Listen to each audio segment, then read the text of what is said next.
ഞാൻ എൻ്റെ വീടിൻ്റെ ഡോർ തുറന്ന് ഇങ്ങനെ ഇരിക്കും. അപ്പോൾ എനിക്കറിയാം പുള്ളി നടന്നു പോകുന്നത് എനിക്കറിയാം. പുള്ളി നടന്ന് അപ്പം തന്നെ ഇറങ്ങും. ഞാൻ ബാഡ്ലി ഒപ്റ്റിമിസ്റ്റിക് ആണ്. അത് തന്നെയാണ് പലപ്പോഴും ഒരു ആക്ടറിൻ്റെ ഒരു കലാകാരൻ്റെ ഏറ്റവും വലിയ പ്രശ്നമെന്ന് ഞാൻ കാണുന്നതാണ്. കാരണം അവർക്ക് മറ്റുള്ളവർ അവർക്ക് നൽകുന്ന അത്ര വിലയൊന്നും അവർക്ക് കൊടുക്കാൻ പറ്റില്ല. അല്ല, കൃഷാന്തിൻ്റെ റൈറ്റിങ്ങിലൊരു ഭയങ്കര ഒരു ഭംഗിയുണ്ട്. ഞാൻ ഉൾപ്പെടുന്ന വലിയൊരു വിഭാഗം എന്തുകൊണ്ട് ഇന്ന് സിനിമയിലേക്ക് വന്നു എന്ന് ചോദിക്കുന്നതിന് ചിലപ്പോൾ കാരണം ഈ രണ്ട് പേരുകളായിരിക്കും. മോഹൻലാൽ, മമ്മൂട്ടി എന്ന് പറഞ്ഞ രണ്ട് പേരുകളായിരിക്കും. അന്ന് ഔട്ട് ഓഫ് മാരേജ് ഒരു കുട്ടി ഉണ്ടാവുക എന്നൊക്കെ പറയുന്നത് ഭയങ്കര വലിയ ചർച്ചയായ ഭയങ്കര സോഷ്യൽ സ്റ്റിഗ്മയാണ്, ഭയങ്കര പ്രശ്നമാണ്. അതെന്താണെന്ന് കൃത്യമായിട്ട് പറയാൻ എനിക്കറിയില്ല. പക്ഷെ അതൊരു കൽക്കട്ടയിലെ life was a way of life. Deep dive ചെയ്ത് നമ്മോടൊപ്പം സഞ്ജു ശിവറാം. നമസ്കാരം. നമസ്കാരം. ബാങ്കിങ് ഇൻഷുറൻസ് രംഗത്ത് ജോലി ചെയ്തിരുന്ന ഒരാൾ സിനിമ നടനാവാൻ ആഗ്രഹിക്കുന്നു, സിനിമയിലേക്ക് വരുന്നു. ആ ജേണി ആക്ച്വലി ബുദ്ധിമുട്ട് നിറഞ്ഞാണെന്ന് എനിക്കറിയാം. അല്ലെങ്കിൽ ഒരു കോർപ്പറേറ്റ് കമ്പനിയിലൊക്കെ വർക്ക് ചെയ്തിരുന്ന ഒരാൾ ആ സ്ഥിരം സാലറിയൊക്കെ വിട്ട് ഇറങ്ങുമ്പോൾ ഒരു ബുദ്ധിമുട്ടാണല്ലോ. അപ്പോൾ ആ ഒരു ജേണി പറഞ്ഞ് സിനിമയിലേക്ക് വന്ന കഥ പറഞ്ഞ് നമുക്ക് തുടങ്ങാൻ തോന്നുന്നു. ശരിക്കും കൂടുതലും അത് കുറെ കൂടി ഇന്റേണൽ ആയിരുന്നു ആ ഒരു ജേണി എന്ന് എനിക്ക് തോന്നുന്നത്. റാദർ ദാൻ നമ്മൾ ഈ എല്ലാവരും സിനിമയിലേക്ക് വരാൻ വേണ്ടി പലരും പറയപ്പെടുന്ന ഒരു ഫോർമുല അല്ലെങ്കിൽ അവർ എടുക്കുന്ന തിരഞ്ഞെടുക്കുന്ന വഴികളെല്ലാം സിമിലറാണ്. നമ്മൾ ഒരുപാട് ചാൻസുകൾ ചോദിക്കുന്നു, ഒരുപാട് ആ തരത്തിലുള്ള ബുദ്ധിമുട്ടുകൾ സിനിമാക്കാരുടെ ഇടയിൽ പ്രത്യക്ഷപ്പെടാനും അവിടെ ചെന്ന് നമ്മൾ അവരുടെ ശ്രദ്ധയിൽപ്പെടാനും ഒക്കെയുള്ള കാര്യങ്ങളാണ് നമ്മൾ പൊതുവേ. പക്ഷെ അതിന് വിപരീതമായിട്ട് എനിക്ക് കുറേ കൂടെ എൻ്റെ അത് ഇൻറ്റേർണലായിരുന്നു എനിക്ക്. കാരണം എൻ്റെ ഉള്ളിലുള്ള കോൺഫ്ലിക്ട്സിനെയായിരുന്നു എനിക്ക് കൂടുതലും ഓവർകം ചെയ്യേണ്ടിയിരുന്നതും. ആൻഡ് എൻ്റെ ഉള്ളിലെ ആ ഒരു ആഗ്രഹം കൊണ്ടാണ് ഞാൻ സിനിമയിലെത്തിയതെന്ന് ഞാൻ പറയും. റാദർ ദാൻ നമ്മൾ കൂടുതൽ ആൾക്കാരോട് അവസരം ചോദിക്കുക അല്ലെങ്കിൽ അങ്ങനെ പോകുന്നതിനേക്കാൾ കൂടുതൽ ഞാൻ അതിനുവേണ്ടി അനുഭവിച്ച ഒരുപാട് പെയിനുണ്ട്. അത് വളരെ പേഴ്സണലാണ്, ഇൻറ്റേർണലാണ്. അപ്പോൾ അത് പുറത്ത് ഒരുപാട് എനിക്ക് ചെയ്യേണ്ടി വന്നിട്ടില്ല. അത് കഴിഞ്ഞിട്ടുള്ള സ്ട്രഗിളും അതെ. എനിക്ക് തോന്നുന്നത് ഏറ്റവും കൂടുതൽ നമ്മൾ ഓവർകം ചെയ്യേണ്ടത് നമ്മുടെ ഇന്നർ സെൽഫിനെയാണ്. ഈ ഇന്നർ കോൺഫ്ലിക്ട്സിനെയും ഇന്നർ ഈ ഇഷ്യൂസ് വരുമല്ലോ. നമുക്ക് പല കോൺഫ്ലിക്ട്സ് പലതും വരും. നമുക്കിപ്പോൾ അത് വേണോ ഇത് വേണോ എന്ന് പറയുന്ന ചോയ്സസ് നമുക്കുണ്ട്. ഇതെടുത്താൽ ഓപ്പർച്യൂണിറ്റി കോസ്റ്റ് എന്ന് പറയുന്ന ഒരു എലമെൻറ്റ് അവിടെ ഉണ്ട്. ഇത് ജോലി കളഞ്ഞു കഴിഞ്ഞാൽ വരുമാനം എങ്ങനെ ഉണ്ടാവും, അല്ലെങ്കിൽ നമ്മളെ ഡിപ്പെൻഡ് ചെയ്യുന്ന ഫാമിലി എന്ത് ചെയ്യും.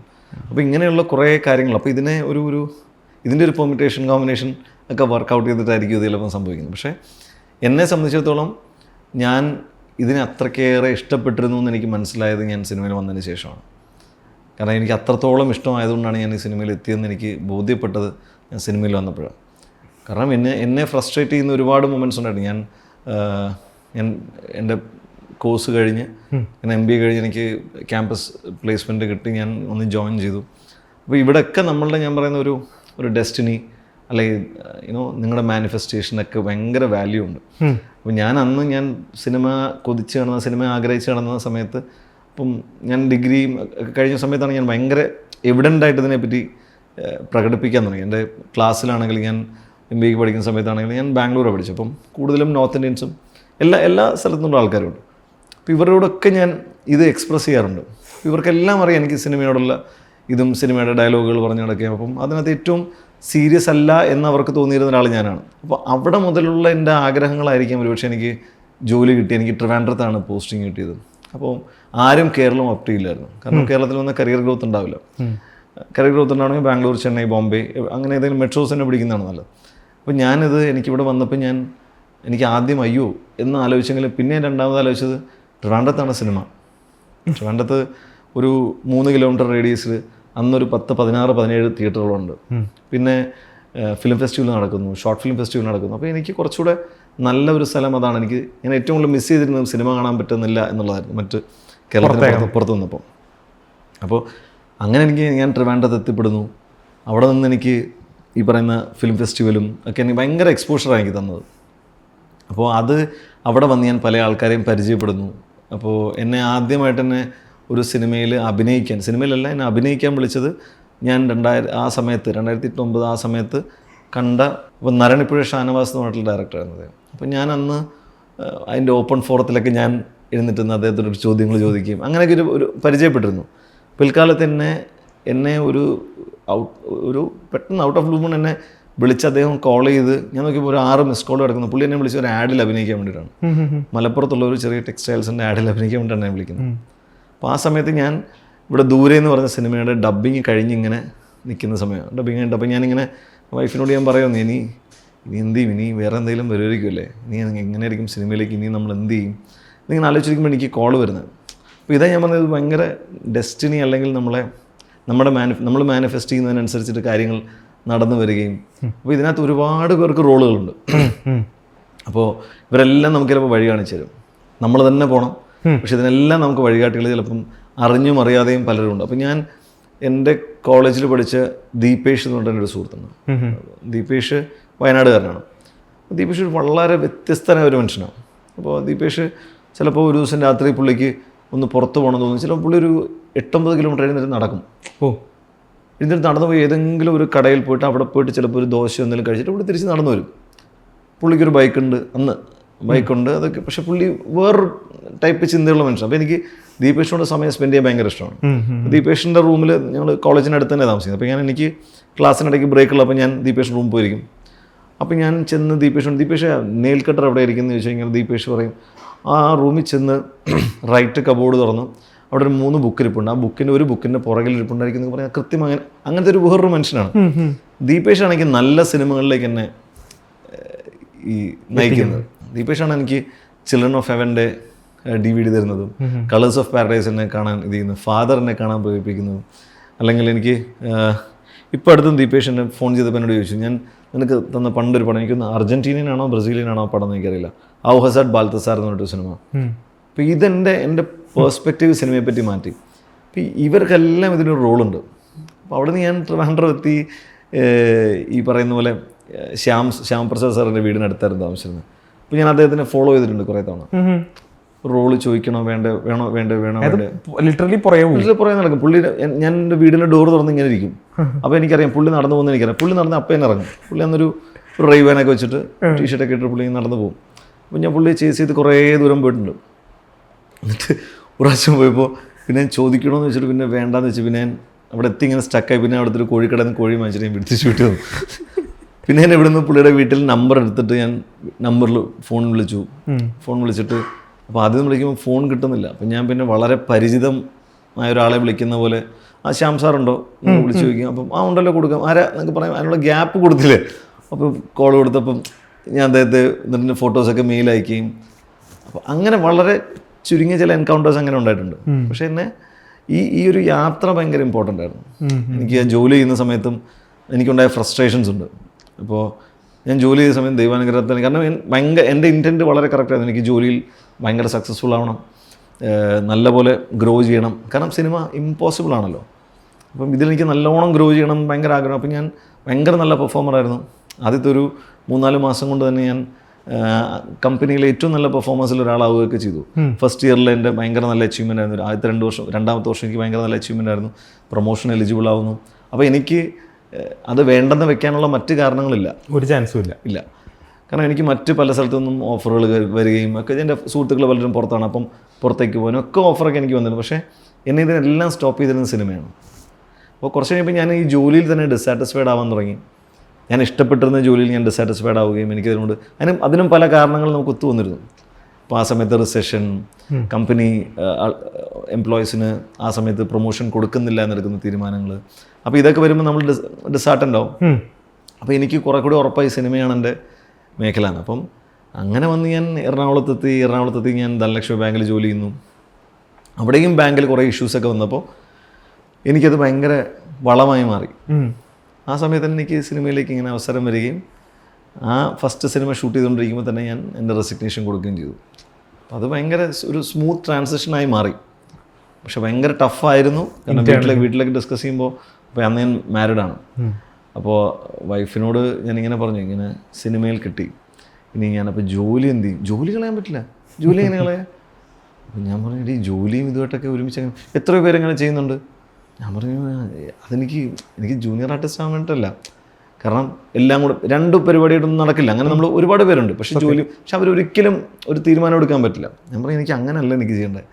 അപ്പോൾ പറഞ്ഞില്ല, ജോലി നമ്മൾ കളഞ്ഞിട്ട് എന്ത് ചെയ്യും എന്നൊക്കെ പറയുന്ന ഒരു ഡിസിഷനിൽ നിന്ന് ജോലി കളയാൻ പറ്റിയ സാഹചര്യം ഒത്തുവരിക എന്ന് പറയാനല്ലോ, അതാണ് ഭാഗ്യം.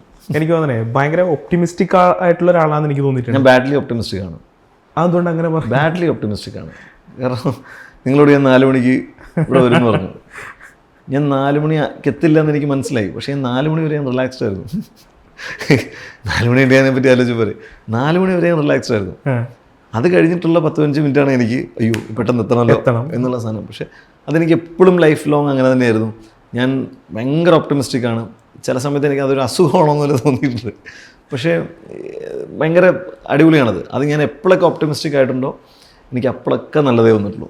ഞാൻ എൻ്റെ ലൈഫിലാണെങ്കിലും എന്ത് കാര്യത്തിലാണെങ്കിലും എനിക്ക് ഗുണം ചെയ്തിട്ടുള്ളൂ. ഇപ്പോൾ നമ്മൾ മസ്തിഷ്ക മരണം വരെ എത്തി നിൽക്കുന്നൊരു ജേണി ഉണ്ടല്ലോ. അപ്പോൾ അതിനകത്ത് ഒരുപാട് കുഞ്ഞു കുഞ്ഞു കഥാപാത്രങ്ങൾ ചെയ്താണ് സഞ്ജു നമ്മുടെ എല്ലാവരും മനസ്സിൽ ഇടം പിടിച്ചത്. അതായത് പെട്ടെന്നൊരു സിനിമയിലങ്ങ് എങ്കിൽ നായകനായി കളഞ്ഞേക്കാം എന്ന് പറഞ്ഞ് വരുന്ന അങ്ങനെ ഒരാളല്ല. നമ്മുടെ മനസ്സിലേക്ക് പതുക്കെ ഇങ്ങനെ കയറി വന്ന ഒരാളാണ്. അപ്പോൾ ആ ഒരു ജേണിയും ഭയങ്കര ബുദ്ധിമുട്ടായി കാണില്ല. അതായത് മാനസികമായിട്ടും പറഞ്ഞ പോലെ ടെൻഷൻ, വീടുണ്ട്, ഒരു ഫാമിലിയെ നോക്കണം. അതെങ്ങനെ ഓവർകം ചെയ്ത് ആ ഒരു ടെൻഷനും പരിപാടികളൊക്കെ? അത് ഞാൻ പറയാം, അതൊരു ഈ പ്രോസസ്സിൽ അങ്ങനെ പോവാണ്. അത് ഈ ഒപ്റ്റിമിസമാണ് പലപ്പോഴും വർക്കാവുന്നത്. പിന്നെ എനിക്ക് പലപ്പോഴും തോന്നിയിട്ടുണ്ട് ഈ എല്ലാവർക്കും ടെൻഷനാകുമ്പോൾ എനിക്ക് ടെൻഷൻ ആവാറില്ല. ഇപ്പോൾ വീട്ടിൽ ഇപ്പോൾ ആണെങ്കിലും ഇപ്പം മോനൊക്കെ ആണെങ്കിലും അവൻ എന്തെങ്കിലും ഒന്ന് പറ്റിക്കഴിഞ്ഞാൽ എല്ലാവരും ഭയങ്കരമായിട്ട് പാനിക്കാവും. അപ്പോൾ ഞാനപ്പം പേടിക്കുകയില്ല. അതെന്താണെന്ന് എനിക്കറിയില്ല. അപ്പോൾ എനിക്കതുകൊണ്ട് ഭയങ്കര സുഖം. ഇത്രയും പേര് ടെൻഷൻ അടിക്കും, പിന്നെ ഞാൻ തന്നെ ടെൻഷൻ അടിക്കണം. ആ തോട്ടാണ് എനിക്ക് എപ്പോഴും വർക്കാവുന്നത്. പിന്നെ അപ്പോൾ ആ ഒരു ചിന്താഗതി എന്നെ ഒരുപാട് സഹായിച്ചിട്ടുണ്ട്. പിന്നെ നമ്മൾ ചെറുപ്പത്തിൽ തന്നെ ഒരുപാട് ബുദ്ധിമുട്ടുകൾ ഒരുപാട് ഫേസ് ചെയ്യേണ്ടി വന്നിട്ടുള്ളതിൻ്റെ ഒരു എക്സ്പീരിയൻസ് ഉണ്ട്. ഞാൻ ലൈഫിൽ അങ്ങനെ നമുക്കൊരു ഈസി ലൈഫേ ആയിരുന്നില്ല. അപ്പോൾ എനിക്ക് ഓർമ്മയുള്ളൊരു സിനിമയിലൊരു ഡയലോഗുണ്ട്. എനിക്ക് രാജ്കുമാർ സന്തോഷിയുടെ ആണെന്ന് തോന്നുന്നു, ഖാക്കി എന്ന് പറഞ്ഞിട്ടൊരു ഹിന്ദി സിനിമയുണ്ട്. അമിതാഭ് ബച്ചൻ, അക്ഷയ് കുമാർ ഒക്കെ അഭിനയിച്ചിട്ടുള്ള സിനിമ. അപ്പോൾ അതിനകത്ത് സബ്യസാച്ചി മുഖർജി എന്നുള്ളൊരു ആക്ടർ പ്രകാശ് രാജിനോട് ചോദിക്കുന്നുണ്ട്, ഊപ്പർ കേസെ ആയാന്ന്, ഊപ്പർ കേസെ ആയ ചോദിക്കുമ്പോൾ അയാൾ പറയും, പ്രകാശ് രാജ് പറയും ലെഫ്റ്റ് സൈഡ് എന്ന് പറയും. അപ്പം അയാൾ പറയുന്നത് സീഡിയ ചട്കറാറാമാണ്. അപ്പോൾ അങ്ങനെ വരുന്നതിൻ്റെ ഒരു സുഖമുണ്ട്. അപ്പോൾ അത് ലിഫ്റ്റ് കയറിയാൽ നമുക്ക് മനസ്സിലാവില്ല. അപ്പോൾ ആ പ്രോസസ്സ് അങ്ങനെ കടന്നു പോയിട്ടുള്ള ഒരു എക്സ്പീരിയൻസ് നമ്മളെ ഹെൽപ്പ് ചെയ്തിട്ടുണ്ട്. പെയിനിനെ പെയിനായിട്ട് തന്നെ അക്സെപ്റ്റ് ചെയ്യുകയും പെയിൻ ഒരു അൺവാണ്ടഡ് തിങ് ആണെന്ന് കൺസിഡർ ചെയ്യുകയും ചെയ്യുന്നതിന് ഞാൻ വിശ്വസിക്കുന്നില്ല. പെയിനാണ്. ആ പെയിൻ നമ്മൾ അക്സെപ്റ്റ് ചെയ്യേണ്ടതാണ്. You should consume it. അപ്പം പലരും പറയും ഒരു പ്രശ്നം വന്നു കഴിഞ്ഞാൽ നമ്മൾ അതങ്ങ് അവോയ്ഡ് ചെയ്യും, ഇഗ്നോർ ചെയ്യരുത്, ഇഗ്നോർ ചെയ്യാനേ പാടില്ല. പെയിൻ കൺസ്യൂം ചെയ്യണം. You should see that pain, you should feel that pain, you should eat that pain. അപ്പം ഞാൻ ആ പ്രോസസ്സിൽ വിശ്വസിച്ചിട്ടുള്ള ആളാണ്. എനിക്കത് ഞാൻ എന്നും വിശ്വസിക്കുന്നു. ഇന്നും പല സുഹൃത്തുക്കളും ഇപ്പം പല ലൈഫിലെ പല പ്രോബ്ലംസും വരുന്ന സമയത്തും ഇപ്പം പലരും ഇപ്പം ഫാമിലി ഇഷ്യൂസ് വരുമ്പോഴും അല്ലെ ഒരാളിങ്ങനെ എന്നെ ട്രീറ്റ് ചെയ്തു, അല്ലെ എന്നെ മോശമായിട്ട് ട്രീറ്റ് ചെയ്തു, അങ്ങനെ അയാളെന്നെ ഇട്ടിട്ട് പോയി എന്ന് പറയുമ്പോൾ എനിക്ക് ചോദിക്കാനുള്ളതെന്ന് വെച്ചെങ്കിൽ ഇപ്പോഴേ ഇട്ടിട്ട് പോയത് നന്നായില്ലേ, അല്ലെങ്കിൽ ഇനിയും പോയി കഴിഞ്ഞാൽ ഇനിയും സഫർ ചെയ്യണ്ടേ? സത്യം. അപ്പോൾ അതിലും നല്ലതല്ലേ ഇത് എന്ന് പറയുന്നൊരു പോയിന്റ് എത്രത്തോളം നമുക്കത് എല്ലാ സാഹചര്യത്തിലും പറ്റുമെന്നറിയില്ല. ഇപ്പോൾ എനിക്കൊരു പ്രശ്നം വരുമ്പം നിങ്ങൾ വേണമായിരിക്കും എന്നെ സഹായിക്കാൻ. പക്ഷെ നിങ്ങൾക്കൊരു പ്രശ്നം വരുമ്പോൾ എനിക്ക് കൃത്യമായിട്ട് പറയാൻ പറ്റും അങ്ങനെ പാടില്ല, ഇങ്ങനെ ചെയ്യാം. എനിക്ക് ആ പ്രശ്നം വരുമ്പോൾ ഞാൻ കുറച്ചുകൂടെ സ്ട്രഗിൾ ചെയ്യും. അപ്പോൾ നിങ്ങൾ പറഞ്ഞു തരണം. ഇതിനാണ് എപ്പോഴും മറ്റുള്ളവർ നമുക്കുള്ളത്.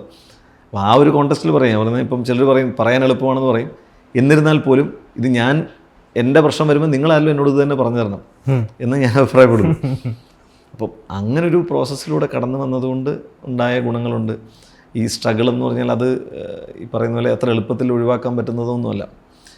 പിന്നെ നമ്മൾ അതും ഓവർകം ചെയ്യും എന്നെനിക്ക് മനസ്സിലായ ഘട്ടങ്ങളുമുണ്ട്. അതായത് നമ്മൾ റോക്ക് ബോട്ടം ടച്ച് ചെയ്ത് നിൽക്കുമ്പോൾ, അല്ലെങ്കിൽ നമുക്ക് ഇനിയൊരു തളർച്ചയോ തകർച്ചയോ ഇല്ല എന്ന് നമുക്ക് ഉറപ്പിക്കാവുന്ന സാഹചര്യങ്ങൾ വരും ലൈഫിൽ.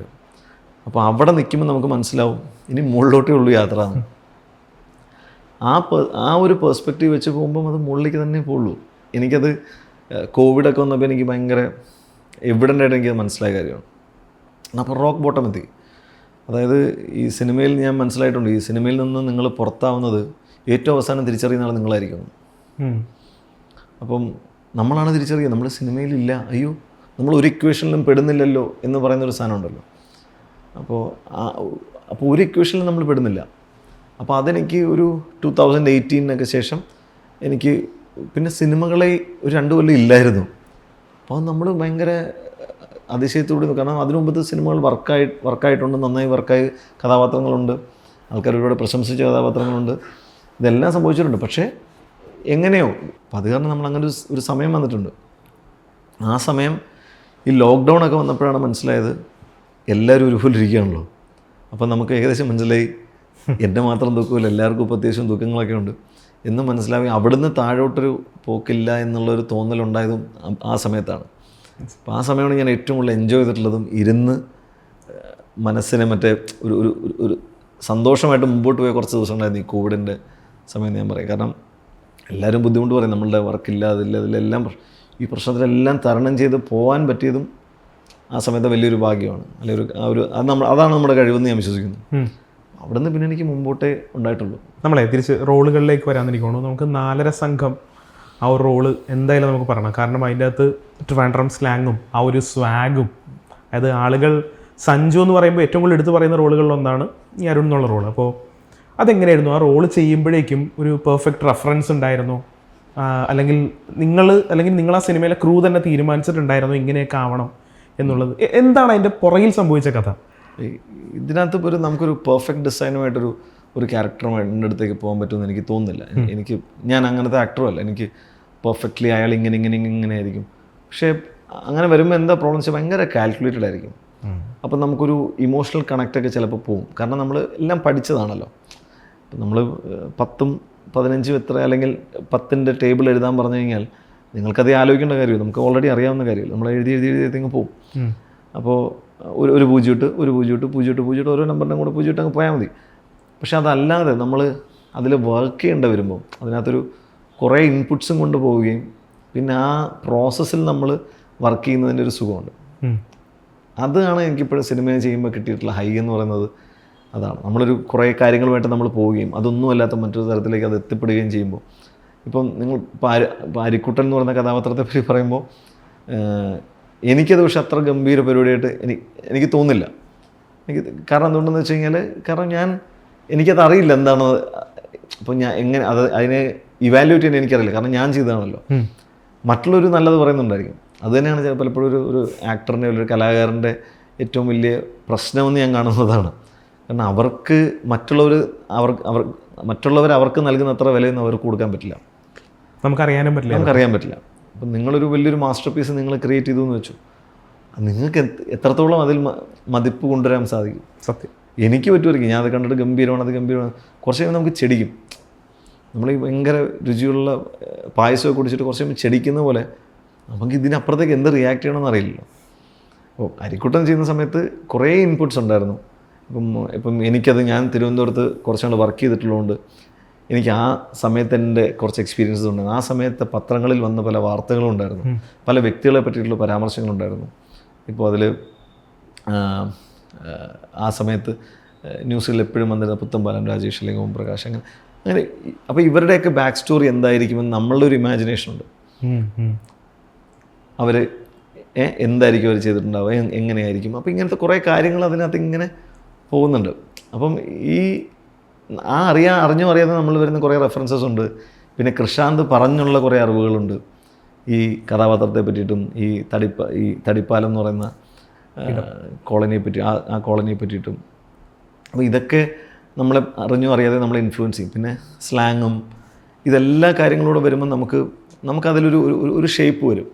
ആ ഷേപ്പ് വെച്ചിട്ടാണ് നമ്മളതിൽ ആ കഥാപാത്രത്തെ അപ്രോച്ച് ചെയ്യുന്നത്. അപ്പോൾ അത് എന്തൊക്കെ ചെയ്യാൻ പാടില്ലെന്നുള്ളതും നമുക്ക് ഓൾറെഡി നമ്മുടെ കയ്യിലുണ്ട്.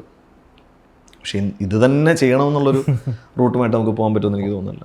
അത് ഭയങ്കര മെക്കാനിക്കലായി പോകുന്നതാണ് എനിക്ക് തോന്നുന്നത്. എനിക്ക് തോന്നുന്നത് അങ്ങനത്തെ ഉള്ളൊരു അപ്രോച്ചും പിന്നെ കൃഷാന്തമായിട്ടുള്ള ആ ഒരു നല്ല സൗഹൃദവും വളരെ ഗുണം ചെയ്തിട്ടുണ്ട്. പിന്നെ അത് കാരണം എനിക്ക് ഒരു കൃഷാന്തിനെ പരിചയപ്പെട്ടൊരു കുറച്ച് നാൾ കൊണ്ട് തന്നെ എനിക്ക് ഇതിനെ പറ്റിയിട്ട് അറിയാമായിരുന്നു. 4.5 സംഘത്തെ പറ്റിയിട്ടും ഈ അരിക്കുട്ടനെ പറ്റിയിട്ടും ഇതൊക്കെ എനിക്ക് അറിയാമായിരുന്നു. അപ്പം കൃഷാന്ത് അന്ന് പോലെ നമ്മൾ സംസാരിക്കുമ്പോൾ ഇങ്ങനെ പറയുന്ന പല കാര്യങ്ങളുണ്ട്. പിന്നെ കൃഷാന്തിൻ്റെ റൈറ്റിങ്ങിലൊരു ഭയങ്കര ഒരു ഭംഗിയുണ്ട്. അതായത് കൃഷാന്ത് ആക്ടേഴ്സിൽ വർക്ക് ചെയ്യുന്നത് എനിക്ക് തോന്നുന്നത് ഈ ആക്ടിങ് അല്ലെങ്കിൽ ആ പ്രോസസ്സിൽ ഇൻവോൾവ് ചെയ്തിട്ടാണെന്ന് എനിക്ക് തോന്നുന്നില്ല. പക്ഷേ കൃഷാന്തിൻ്റെ റൈറ്റിങ്ങിലുണ്ടാവുന്നത്, ആ റൈറ്റിങ്ങിലും സിനാരിയോസും സീൻസിലും അതുണ്ടായിരിക്കും, ഒരു വ്യത്യാസം ഉണ്ടായിരിക്കും. ഇപ്പം ഈ അരിക്കുട്ടനും അച്ഛനുമായിട്ടുള്ളൊരു സീനുണ്ട് ഈ ജയിലിൽ. ആ ജയിലിൽ നടക്കുന്ന സമയത്ത് അവർ തമ്മിൽ സംസാരിക്കുന്ന ഒരു ഡയലോഗ്. ഇപ്പം അച്ഛൻ ജയിലിലായി, ഞാനും ജയിലിലായി. അച്ഛൻ ഒരു രാഷ്ട്രീയക്കാരനാണ്, ഞാൻ രാഷ്ട്രീയക്കാരനാവുമായിരുന്നു. അച്ഛനൊരു സിനിമ നടനായിരുന്നു, ഞാൻ സിനിമ നടനായിരുന്നു. അച്ഛൻ കോടീശ്വരനായിരുന്നു, ഞാനും കോടീശ്വരനായിരുന്നു. സംഭവം എന്താണെന്ന് വെച്ചാൽ അച്ഛൻ ജയിലിലായി, ഞാനും ജയിലിലായി. ഇങ്ങനെ പറയുന്നത് ഭയങ്കര ഇമോഷണലായിട്ടൊരു സാധനമാണ്. പക്ഷേ അതിനകത്തൊരു ഒരു ഹ്യൂമറുണ്ട്.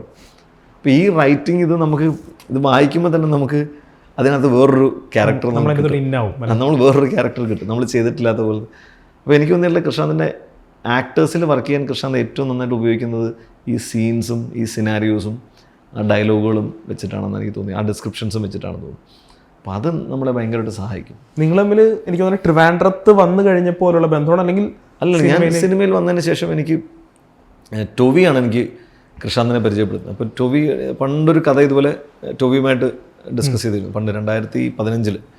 അപ്പോൾ അന്ന് ടൊവി ഇങ്ങനെ പറഞ്ഞു, ഇത് അപ്പം ഞങ്ങൾ 2-3 ക്യാരക്ടേഴ്സുള്ളൊരു പരിപാടിയൊക്കെ ആയിരുന്നു. അപ്പോൾ അത് എന്നോടുകൂടെ പറയാൻ പറഞ്ഞു. അങ്ങനെ ഞങ്ങൾ പരിചയപ്പെടുന്നത് ഞങ്ങൾ ബോംബെയിൽ വെച്ചിട്ടാണ് ഞങ്ങൾ ആദ്യമായിട്ട് കാണുന്നത്. അപ്പോൾ ഞാൻ അന്ന് അവിടെ വെച്ച് കണ്ട ആ പരിചയമാണ്. അപ്പോൾ അങ്ങനെ തുടങ്ങി പിന്നെ ഈ പല പല കഥകളിലൂടെ ഇങ്ങനെ യാത്ര ചെയ്ത് അവസാനം ഇതിലേക്ക് എത്തുകയാണ്. ഇത് നമ്മളൊരു 2020 മുതൽ ഇതിൻ്റെ ഒരു ആക്റ്റീവായിട്ട് ഇതിൻ്റെ ഒരു പ്രോസസ്സ് തുടങ്ങിയിരുന്നു. 2024 നമ്മൾ ഷൂട്ട് ചെയ്തു, 25 ഇറക്കി. അപ്പോൾ അത് ആ ജേണിയിൽ കൃഷ്ണാന്തിൻ്റെ കോൺട്രിബ്യൂഷൻ ഭയങ്കര ഇമ്പോർട്ടൻ്റ് ആണ്. കാരണം അരിക്കുട്ടൻ എന്ന കഥാപാത്രത്തിനൊക്കെ ആണെങ്കിലും ഒരുപാട് ഇൻപുട്സ് ഉണ്ട് അതിൽ. അത് നോക്കുമ്പോൾ തന്നെ അതിനകത്ത് ഒരുപാട് ഇൻപുട്സ് ഉണ്ട്, ഒരുപാട് ലെയേഴ്സ് ഉണ്ട്. അപ്പോൾ നമ്മൾ ഒരു തവണ വായിക്കുമ്പോൾ തന്നെ നമുക്കത് അതിൻ്റെ കുറേ ഷെയ്ഡ്സും കാര്യങ്ങളും കിട്ടും. സഞ്ജുവിന് എല്ലാ തവണയും അല്ലെങ്കിൽ എവിടെ വെച്ച് കണ്ടിട്ടുണ്ടെങ്കിലും ഭയങ്കര നമ്മളെ ക്യാരി ചെയ്യുന്ന ഒരു രീതി ഉണ്ടല്ലോ, അത് ഭയങ്കര അടിപൊളിയാണ്. സഞ്ജുവിനെ കൊണ്ടു നടക്കുന്ന രീതി ഭയങ്കര രസമാണ്. അപ്പോൾ എന്ന് മുതലാണ് അങ്ങനെ ഒരു ചിന്തയിലേക്കൊക്കെ വരുന്നത്, അല്ലെങ്കിൽ ഈ പറഞ്ഞ പോലെ ഫാഷൻ പണ്ട് മുതലേ ഒരു ശ്രദ്ധിക്കുന്ന ഒരു ഐറ്റമാണോ, ഇനമാണോ? വളരെ കോൺഷ്യസ് ആയിട്ട് തന്നെ അങ്ങനെ പോകുന്നതാണ്. അതുകൊണ്ടല്ല, കോൺഷ്യസ് ആയിട്ടെന്ന് പറഞ്ഞാൽ ഇപ്പം അതിന് ഈ പറയുന്ന ഒരുപാട് കാലത്തെ നമ്മളുടെ ചെറുപ്പത്തിൻ്റെ ഒരു ഇതുണ്ടല്ലോ, ആ സമയത്തുള്ള നമ്മളുടെ പല ആഗ്രഹങ്ങളും പല ഇഷ്ടങ്ങളുമാണ് ഞാൻ ജീവിച്ചു തീർക്കുന്നത്. ഞാനിപ്പോഴും എൻ്റെ ഓരോ കാര്യത്തിലും ഞാനിങ്ങനെ ആലോചിക്കാറുണ്ട്. ഇപ്പം എനിക്ക് ചെറുപ്പത്തിൽ അന്ന് ഹിന്ദി സിനിമ ഈ ശനിയാഴ്ച ഹിന്ദി സിനിമയും ഞായറാഴ്ച ഒരു മലയാള സിനിമയും വരും ദൂരദർശനിൽ. അപ്പോൾ ഇതാണ് നമ്മളുടെ ഏറ്റവും ഭയങ്കര ഇഷ്ടമുള്ള ഒരു സമയം. പിന്നെ ചിത്രഹാറും ചിത്രഗീതമാണ് നമുക്ക് ആകെ എൻ്റർടൈൻമെൻ്റ് ഉള്ളൂ. അപ്പോൾ ആ സമയത്തൊക്കെ വരുന്നത്, ഇപ്പോൾ ഹിന്ദി സിനിമയാണ് വരുന്നതെങ്കിൽ ആ സമയത്ത് കൂടുതലും ഞാൻ കണ്ടുള്ള ഋഷി കപൂറിൻ്റെയും അമിതാഭ് ബച്ചൻ്റെയും അല്ലെങ്കിൽ മിഥുൻ ചക്രവർത്തിയുടെയൊക്കെ സിനിമകളാണ്.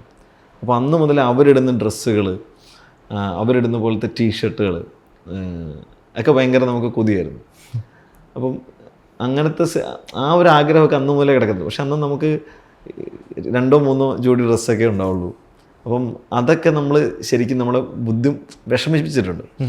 പിന്നെ ഈ മമ്മൂക്ക അന്ന് എനിക്കൊരു കണ്ണാടി ഞങ്ങളുടെ അപ്പൂപ്പൻ്റെ അടുത്തുനിന്ന് എനിക്ക് കിട്ടിയിരുന്നു. അതേപോലത്തെ കണ്ണാടിയായിരുന്നു കുട്ടേട്ടനിൽ മമ്മൂക്ക വെച്ചിരുന്നത്. അപ്പോൾ ആ കണ്ണാടി എനിക്ക് ഭയങ്കര ഒബ്സസ്ഡ് ആയിരുന്നു ആ കണ്ണാടിയിൽ. അത് പിന്നീട് എൻ്റെ ചേട്ടനെടുത്ത് ആർക്കോ കൊടുക്കുകയൊക്കെ ചെയ്തു. അപ്പോൾ എനിക്ക് ഭയങ്കര വിഷമമായിരുന്നു ആ കണ്ണാടി പോയതിൽ. അപ്പം അന്ന് മുതലേ നമുക്ക് ഇങ്ങനത്തെ കാര്യങ്ങളോട് ഭയങ്കര ക്യൂരിയോസിറ്റിയും ഇവരിടുന്ന ഡ്രസ്സിനോടും ഒക്കെ. പക്ഷെ അന്നും നമുക്ക് അതിനുള്ള സാധ്യതകളില്ലായിരുന്നു. അപ്പോൾ ഞാൻ ഹോസ്റ്റലിലായിരുന്നു പഠിച്ചത്. അപ്പോൾ ഞാൻ ഹോസ്റ്റലിൽ പഠിക്കുന്ന സമയത്ത് എനിക്ക് ഓർമ്മയുണ്ട്, ഒരു 3 ജോഡി യൂണിഫോമും 3 ജോഡി കളർ ഡ്രസ്സും വീട്ടിലിടുന്ന 2-3 ജോഡിയും. ഇതാണ് നമ്മളുടെ പെട്ടിയിലുള്ള സാധനങ്ങൾ. അപ്പോൾ ഇതുമായിട്ടാണ് ഹോസ്റ്റലിൽ പോകുന്നത്. അപ്പോൾ ഒരു വർഷത്തേക്കാണ് നമ്മൾ പോകുന്നത്. 3 ഓണത്തിനും ക്രിസ്മസിനും സമ്മർ വെക്കേഷനും മാത്രമേ വീട്ടിൽ വരൂ. അപ്പോൾ ഇത്രയേ ഉള്ളൂ നമ്മുടെ കയ്യിലുള്ള ഡ്രസ്സുകളൊക്കെ. അപ്പോൾ ഞാൻ പക്ഷേ ഹോസ്റ്റലിൽ നിന്നിട്ട് നമ്മൾ ഒരു ഘട്ടം കൊണ്ട് കഴിഞ്ഞപ്പോഴേക്കും നമ്മൾ ഭയങ്കര ബോണ്ടിങ് ആവും ഹോസ്റ്റൽ ലൈഫിൽ. അപ്പം എന്നെ ഭയങ്കര ഷേപ്പ് ചെയ്തിട്ടുള്ള ഒരു സ്ഥലം എന്ന് പറഞ്ഞാൽ എൻ്റെ ഹോസ്റ്റലാണ്. അപ്പോൾ അവിടെ വെച്ചിട്ട് നിങ്ങൾ പറഞ്ഞാൽ വിശ്വസിക്കില്ല, നമുക്കൊന്നും ഒരു ഡ്രസ്സ് റിപ്പീറ്റ് ചെയ്യേണ്ടി വന്നിട്ടില്ല. കാരണം വെച്ചാൽ നമ്മൾ കൂട്ടുകാർ ഇന്ന് എൻ്റെ ഡ്രസ്സ് ഞാനിട്ടെങ്കിൽ അത് അടുത്തതിടുന്ന വേറെ ആരെങ്കിലും ആയിരിക്കും. അപ്പോൾ ഇതിങ്ങനെ ഒരാൾ വീട്ടിൽ നിന്ന് വരുമ്പോൾ നമ്മൾ പെട്ടിയാണ് മറ്റേ ഗൾഫുകാർ വരുന്ന പോലെയാണ്.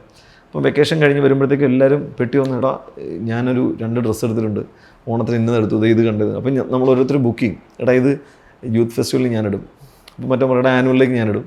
അപ്പോൾ ഇങ്ങനെ ബുക്ക് ചെയ്തൊക്കെ വയ്ക്കും ഡ്രസ്സ്. അപ്പം അന്നൊന്നും നമുക്ക് അതുകൊണ്ടെന്ന് വെച്ചാൽ നമുക്ക് ഒരു ഡ്രസ്സ് വീണ്ടും ഇടേണ്ടി വരില്ല. അത്രയ്ക്ക് വെറൈറ്റി നമുക്ക് ഇടാൻ എല്ലാവരും ഇങ്ങനെ അങ്ങോട്ടും മാറ്റിയിട്ട് പോകും. അപ്പം അതൊക്കെ ഒരു ഭയങ്കര രസമായിട്ട് നമ്മുടെ മനസ്സിലുള്ളിലുണ്ട്. അപ്പം അന്ന് മുതലുള്ള ഇഷ്ടമാണ് ഈ ഡ്രസ്സുകളോടും, അല്ലെങ്കിൽ അങ്ങനെ വേണമെന്നൊക്കെ തോന്നി ഭയങ്കര രസകരമായിട്ട്. അപ്പോൾ നമ്മൾ ഫോളോ ചെയ്യുന്ന പല ആൾക്കാരും ഉണ്ട്. അപ്പോൾ അതൊക്കെ വെച്ചിട്ട് നമ്മൾ ഇന്ന് ആ ഇഷ്ടം ഇങ്ങനെ നടത്തിക്കൊണ്ട് പോകുന്നു. അപ്പം അന്നും ഒരു വീട്ടിലൊക്കെ ഞാൻ എപ്പോഴും എനിക്ക് ക്രിക്കറ്റ് കിറ്റ് വാങ്ങിക്കണം എന്ന് പറഞ്ഞ് ഭയങ്കര പ്രശ്നമുണ്ടായി. അപ്പം എനിക്ക് അന്ന് വാങ്ങിച്ചതൊന്നുമില്ല. അപ്പം നമ്മളുടെ വീട്ടിലെ സാഹചര്യത്തിലൊന്നും അത്രയ്ക്ക് പരിപാടികളൊന്നും, അപ്പോൾ ഞാൻ കോച്ചിങ്ങിനൊന്നും പോകുന്ന ആളല്ല, പക്ഷേ അപ്പോൾ അത് അതിൻ്റെ ആവശ്യവുമില്ല. പക്ഷേ ഇന്ന് പിൽക്കാലത്ത് എന്താണെന്ന് വെച്ചാൽ നമുക്ക് കളിക്കാനുള്ള സൗകര്യങ്ങളുണ്ടാകും, ക്രിക്കറ്റിനുള്ള സാഹചര്യങ്ങളുണ്ടാകുന്നു, 2-3 കിറ്റുകളുണ്ടാകുന്നു, അല്ലെങ്കിൽ ക്രിക്കറ്റ് ബാറ്റുകളുണ്ടാകുന്നു, ഒരുപാട് ഡ്രസ്സുകളുണ്ടാകുന്നു. അതൊക്കെ നമ്മളുടെ ഏതോ കാലത്ത് നമ്മളുടെ ആഗ്രഹങ്ങൾ ഇങ്ങനെ സാധിച്ചു വരുന്നതല്ലേ. അപ്പോൾ അതുകൊണ്ടാണ് എനിക്ക് തോന്നിയിട്ടുള്ളത് ലൈഫ് ഭയങ്കര ബ്യൂട്ടിഫുള്ളാണ്. അപ്പോൾ അതിനെ അങ്ങനെ രസകരം നമുക്ക് ഇഷ്ടമുള്ള രീതിയിൽ അങ്ങോട്ട് മുമ്പോട്ട് പോകുക എന്നുള്ളതാണ്. നമ്മളിപ്പോഴേ 4 സംഘവും കൃഷാന്തും ഒക്കെ പറഞ്ഞുകൊണ്ട് ഞാൻ ചോദിക്കുകയാണ്, മസ്തിഷ്ക മരണമാണ് നമ്മൾ ഇനിയിപ്പോൾ കാത്തിരിക്കുന്ന സിനിമ. അപ്പോൾ എന്താണ് ആ സിനിമയെക്കുറിച്ച് പറയുകയാണെങ്കിൽ എന്താണ്, ഇപ്പോൾ നമ്മുടെ ഒരു നാടൻ ഭാഷയിൽ പറഞ്ഞിട്ടുണ്ടെങ്കിൽ എന്താണ് ആ പരിപാടി, അത് പറയൂ, കേൾക്കട്ടെ. അത് ഔട്ട് ആൻഡ് ഔട്ട് കൃഷാന്തിൻ്റെ പരിപാടികളാണ്. അപ്പം കൃഷാന്ത് അത് 2040-കളിൽ നടക്കുന്ന ഒരു കഥയാണ്. അതുപോലെയാണ് അതിനെ ആ പ്രിമൈസും എല്ലാം സെറ്റ് ചെയ്തിരിക്കുന്നതും കഥാപാത്രങ്ങളും.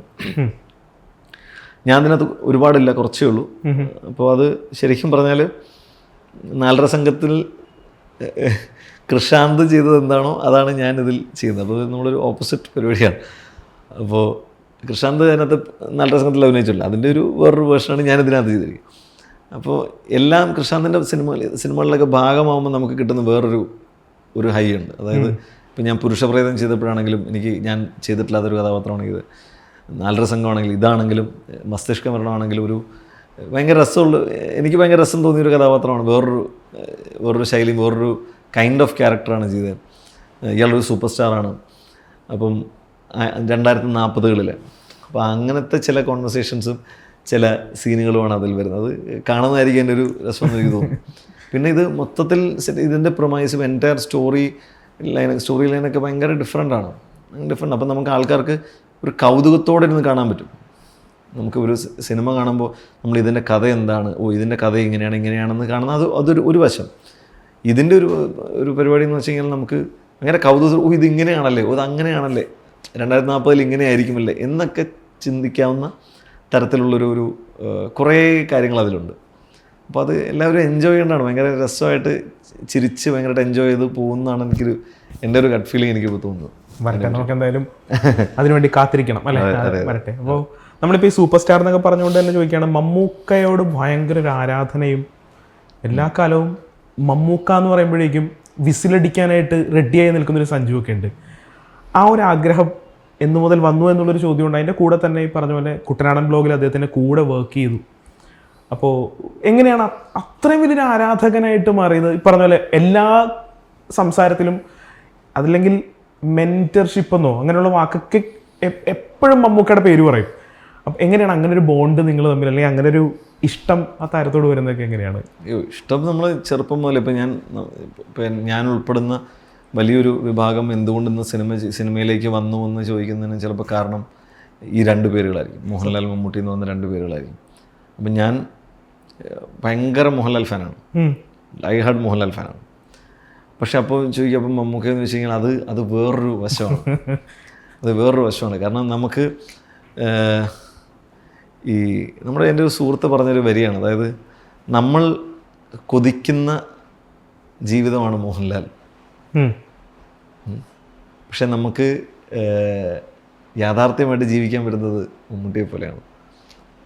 ആ ഒരർത്ഥം വരുന്നൊരു അദ്ദേഹം പറഞ്ഞിട്ടുണ്ട്. കാരണം എന്ന് വെച്ച് കഴിഞ്ഞാൽ ഇപ്പം മമ്മൂക്ക ആവാൻ ഭയങ്കര, അദ്ദേഹമാണ് വർക്ക് ചെയ്ത് ഇങ്ങനെ ഇവോൾവ് ചെയ്ത് വരുന്ന ഒരു മനുഷ്യനാണത്. അപ്പോൾ അദ്ദേഹം ചെയ്ത കഥാപാത്രങ്ങളാണല്ലോ, പണ്ട് ചെയ്ത കഥാപാത്രങ്ങളാണല്ലോ, അവിടെ നിന്ന് അദ്ദേഹം ഇങ്ങനെ ഇവോൾവ് ചെയ്ത് വന്ന ഒരു ജേണി ഉണ്ടല്ലോ, അത് നമുക്ക് ഭയങ്കര ഇൻഫ്ലുവൻഷ്യലാണ്. അത് പ്രാവർത്തികമാക്കാൻ വേണ്ടി നമുക്ക് അതിനുവേണ്ടി എഫേർട്ട് എടുക്കാൻ തോന്നും. അപ്പോൾ അത് ഭയങ്കര കോൺഷ്യസാണ്. അദ്ദേഹം ഒരു കഥാപാത്രം ചെയ്യുമ്പോഴും ഒരു സ്ഥലത്ത് പോകുമ്പോഴും ഒരു വസ്ത്രം ഇടുമ്പോഴും അദ്ദേഹം വളരെ കോൺഷ്യസാണ്. ഒരു സ്ഥലത്ത് പോകുമ്പോൾ നമുക്ക് കൃത്യമായിട്ടറിയാം അദ്ദേഹം വളരെ കോൺഷ്യസ് എഫേർട്ട് എടുത്തിട്ടാണ് ഒരു കാര്യം ചെയ്യുന്നത്. അല്ലാതെ ഞാൻ പോകുന്ന പോക്കിലൊരു സംഭവം ചെയ്ത് അങ്ങനെയല്ല, ഞാൻ അതിനെപ്പറ്റി ബോധേഡല്ല, അല്ലെങ്കിൽ ഞാൻ അറിയാതെ അങ്ങനെയല്ല. അദ്ദേഹം വളരെ കോൺഷ്യസ് ആയിട്ട് ചില കാര്യങ്ങൾ ചെയ്തു പോകുന്നതാണ്. അപ്പോൾ അത് നമുക്ക് ഭയങ്കര എൻവിയബിളാണ്. നമുക്ക് അത് അനുകരിക്കാൻ തോന്നും, നമുക്ക് അതുപോലെ ആവാൻ നമ്മൾ ശ്രമിക്കും. അപ്പോൾ അദ്ദേഹം തന്നെ ഒരു ഇൻ്റർവ്യൂവിൽ ഇപ്പോൾ അടുത്ത് പറഞ്ഞു, തേച്ച് മിനിക്ക്. അപ്പോൾ അതാണ് നമ്മളെ ഇൻഫ്ലുവൻസ് ചെയ്യുന്നൊരു ഘടകം. അപ്പോൾ അങ്ങനെ ഓരോ കാര്യത്തിലും അദ്ദേഹത്തിൻ്റെ പല കാര്യത്തിലും എനിക്ക് ഭയങ്കര ഇഷ്ടം തോന്നിയിട്ടുണ്ട്. അപ്പോൾ ഇപ്പം അദ്ദേഹം ഒരു വെർഗോ ആണ്, സെപ്റ്റംബർ 7 ആണ്, ഞാനും വെർഗോ ആണ്. അപ്പോൾ എനിക്ക് തോന്നിയിട്ടുണ്ടാവും അങ്ങനെയുള്ള കുറേ കാര്യങ്ങൾ പോലും എനിക്കങ്ങനെ ട്രേറ്റ്സിൽ അപ്പം അതുപോലെ ആവണം, അതുപോലെ വർക്ക് ചെയ്യണം എന്ന് തോന്നിയിട്ട്. കാരണം അങ്ങനെ നമുക്ക് പറ്റുള്ളൂ. ചില നമ്മൾ വർക്ക് ചെയ്ത് നമ്മൾ ശരിയാവുള്ളൂ. അപ്പം അങ്ങനെയാണ് കാണുന്നത്. നമ്മൾ ഓരോ ടൈപ്പ് ആൾക്കാരായിരിക്കുമല്ലോ. അപ്പം നമ്മൾ വീഴുന്ന കപ്പ് ഇതാണ്. നമ്മളൊരു ഇപ്പം നാച്ചുറൽ ടാലൻറ്റോ അല്ലെങ്കിൽ ഭയങ്കര ബ്ലെസ്ഡ് എന്നൊക്കെ പറഞ്ഞാൽ അങ്ങനെയൊന്നും അല്ല നമ്മൾ. അപ്പോൾ അങ്ങനെ വരുമ്പോൾ നമ്മൾ ഈ ഒരു റൂട്ടാണ് നമ്മളുടെ തിരഞ്ഞെടുക്കുന്നത്. അത് വർക്ക് ചെയ്തുകൊണ്ട് അങ്ങനെ മുമ്പോട്ട് പോകാമെന്ന് പറയുന്ന സംഭവം. അപ്പോൾ അതായിരിക്കും എനിക്ക് ഭയങ്കര ഇഷ്ടമാണ്. ഞാൻ 3 സിനിമകൾ അദ്ദേഹത്തിനും വർക്ക് ചെയ്തിട്ടുണ്ട്. ഞാൻ ഒരിക്കലും മറക്കാത്ത അനുഭവമാണ് എനിക്കത്. ഞാൻ ഇതിനു മുമ്പ് ഞാനൊരു ഇൻ്റർവ്യൂവിൽ പറഞ്ഞപ്പോൾ ഇപ്പം നമുക്കെന്ന് പറയുന്നത് നമ്മളിപ്പോൾ ഒരു ആനയെ പോലെ നമുക്ക് മടുക്കില്ല, കണ്ടിങ്ങനെ നിൽക്കാം, എത്ര നേരം വെള്ളം കണ്ടു നിൽക്കാം. അപ്പോൾ അദ്ദേഹം വർക്ക് ചെയ്യുന്ന സമയത്താണെങ്കിലും നമ്മളിങ്ങനെ മാറി ഇങ്ങനെ നോക്കും എന്താണ് ചെയ്യുന്നത്, എങ്ങനെയാണ്. അപ്പോൾ സീനിന് മുമ്പൊന്നും ഞാൻ കണ്ടിട്ടില്ല അദ്ദേഹം ഈ ഡയലോഗുകൾ ഷോട്ടിന് മുമ്പ് ഡയലോഗുകളൊന്നും തുറന്ന് നോക്കുകയോ അല്ലെങ്കിൽ ഒന്നുകൂടെ മനഃപ്പാടമാക്കാൻ ശ്രമിക്കുന്നു ഒന്നും കണ്ടിട്ടില്ല. അതിനർത്ഥം അത്രയും പ്രിപ്പയർഡ് ആയിട്ടാണ് അദ്ദേഹം വരുന്നതെന്നാണ്. നമ്മൾ പലപ്പോഴും സീനിന് തൊട്ട് മുമ്പ് ഇതെന്തായാലും നോക്കിയത് ഇങ്ങനെയാണ് നമ്മൾ നോക്കും. അദ്ദേഹം ഒന്നും ചെയ്യുന്നത് കണ്ടിട്ടില്ല. അപ്പോൾ അത്രയും പ്രിപ്പയർഡ് ആയിട്ടാണ് അദ്ദേഹം ഇത്രയും കാലമായിട്ടും ഇത്ര കാലത്തിന് ശേഷവും അദ്ദേഹം ചെയ്യുന്നത്. അപ്പോൾ അതൊക്കെ നമ്മൾ ഒരുപാട് പഠിക്കാനുണ്ട്. എനിക്ക് തോന്നുന്നു സഞ്ജുവിൻ്റെ ഈ പറഞ്ഞ പോലെ രാഗി മിനുക്കുക എന്ന് പറഞ്ഞ ആ ഒരു ക്വാളിറ്റി അവിടെ നിന്ന് കൊണ്ടുവന്നു എന്ന് പറഞ്ഞ പോലെ തന്നെയാണ് സഞ്ജുവിൻ്റെ ലുക്സിനെ പറ്റി. ഇപ്പോൾ നമ്മൾ നേരത്തെ ഫാഷൻ നോക്കുന്ന കാര്യമൊക്കെ നമ്മൾ പറഞ്ഞിരുന്നു. ഇപ്പോൾ സഞ്ജുവിന് പെട്ടെന്ന് വേറെ തരത്തിലുള്ള വേറെ ടെറൈനിലുള്ള കഥാപാത്രമാകാൻ പറ്റുമെന്ന് എനിക്ക് തോന്നിയിട്ടുണ്ട്. അങ്ങനത്തെ ഒരു ആ ലുക്സ് കൊണ്ട് ബ്ലെസ്ഡ് ആണ് സഞ്ജു എന്ന് എനിക്ക് തോന്നിയിട്ടുണ്ട്. അപ്പോൾ നമ്മളിപ്പോൾ ബാബുക്കുട്ടൻ എന്ന് പറഞ്ഞ 1983 കഥാപാത്രത്തിനെങ്കിൽ അത് പക്ക ബ്രഹ്മമംഗലം പോലത്തെ ഒരു സ്ഥലത്ത് ജീവിക്കുന്ന മുറുക്കാനൊക്കെ ചവച്ച് ആ ഒരു എക്സ്പ്രഷനൊക്കെ കൊടുത്ത് നടക്കുന്ന ഒരാൾ.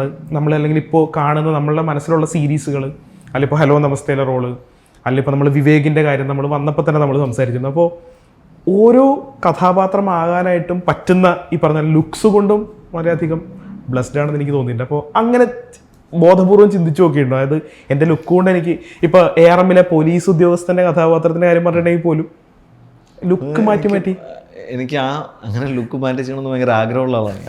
അപ്പോൾ ഞാൻ പറയുന്നത് ഞാൻ എല്ലാം വളരെ കോൺഷ്യസ് എഫേർട്ടാണ്. ഒന്നും അറിയാതെ പോകുന്നതോ ഒന്നുമല്ല. പക്ഷേ നമുക്ക് അങ്ങനെ ഒരു കോൺഷ്യസ് എഫേർട്ട് എടുക്കുന്ന സമയത്ത് നമ്മൾ പോലും അറിയാതെ ചിലപ്പോൾ നമുക്ക് ചില നല്ല കാര്യങ്ങൾ ഭവിക്കും. ഇപ്പം ഉദാഹരണം ബാബുക്കുട്ടൻ ചെയ്യുന്ന സമയത്ത് നീക്കോ ഞാച്ച കണ്ടാണ് ഞാൻ വന്നിട്ട് ബാബുക്കുട്ടൻ ചെയ്യുന്നത്. അപ്പം നീക്കോ ഞാച്ച ടോട്ടലി ഡിഫറെൻറ്റ് വേറൊരു രൂപത്തിലും ഭാവത്തിലും ഉണ്ടായിരുന്നൊരു കഥാപാത്രമാണ്. അപ്പോൾ അത് കഴിഞ്ഞിട്ട് ഞാൻ ഇതിലേക്ക് വരുന്ന സമയത്ത് എനിക്ക് ഭയങ്കരമായിട്ടുള്ള ആഗ്രഹം ഉണ്ടായിരുന്നു അത് ചെയ്യും, അതിനോടൊരു 100% നീതി പുലർത്തണം. അപ്പോൾ അതിനകത്ത് എന്തൊക്കെ ചെയ്യാൻ പറ്റും നമുക്ക്. അപ്പോൾ ഞാൻ വിശ്വസിക്കുന്ന ഒരു കാര്യം, ഈ രൂപത്തിൽ നമുക്ക് ഒരുപാട് വ്യത്യാസങ്ങൾ വന്നാൽ ഭാവത്തിൽ ആ വ്യത്യാസം വരുമെന്ന് ഞാൻ വിശ്വസിക്കുന്നു.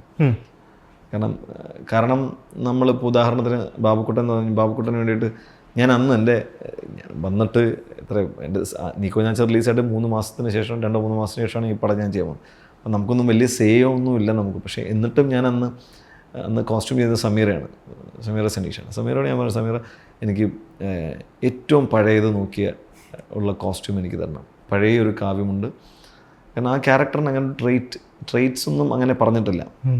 അപ്പോൾ എനിക്ക് അതിനെ സഹായിച്ച് എനിക്ക് അതിനു മുമ്പ് സിദ്ധാർത്ഥ് ശിവയോട് ഞാനൊരു സിനിമ ചെയ്തിരുന്നു.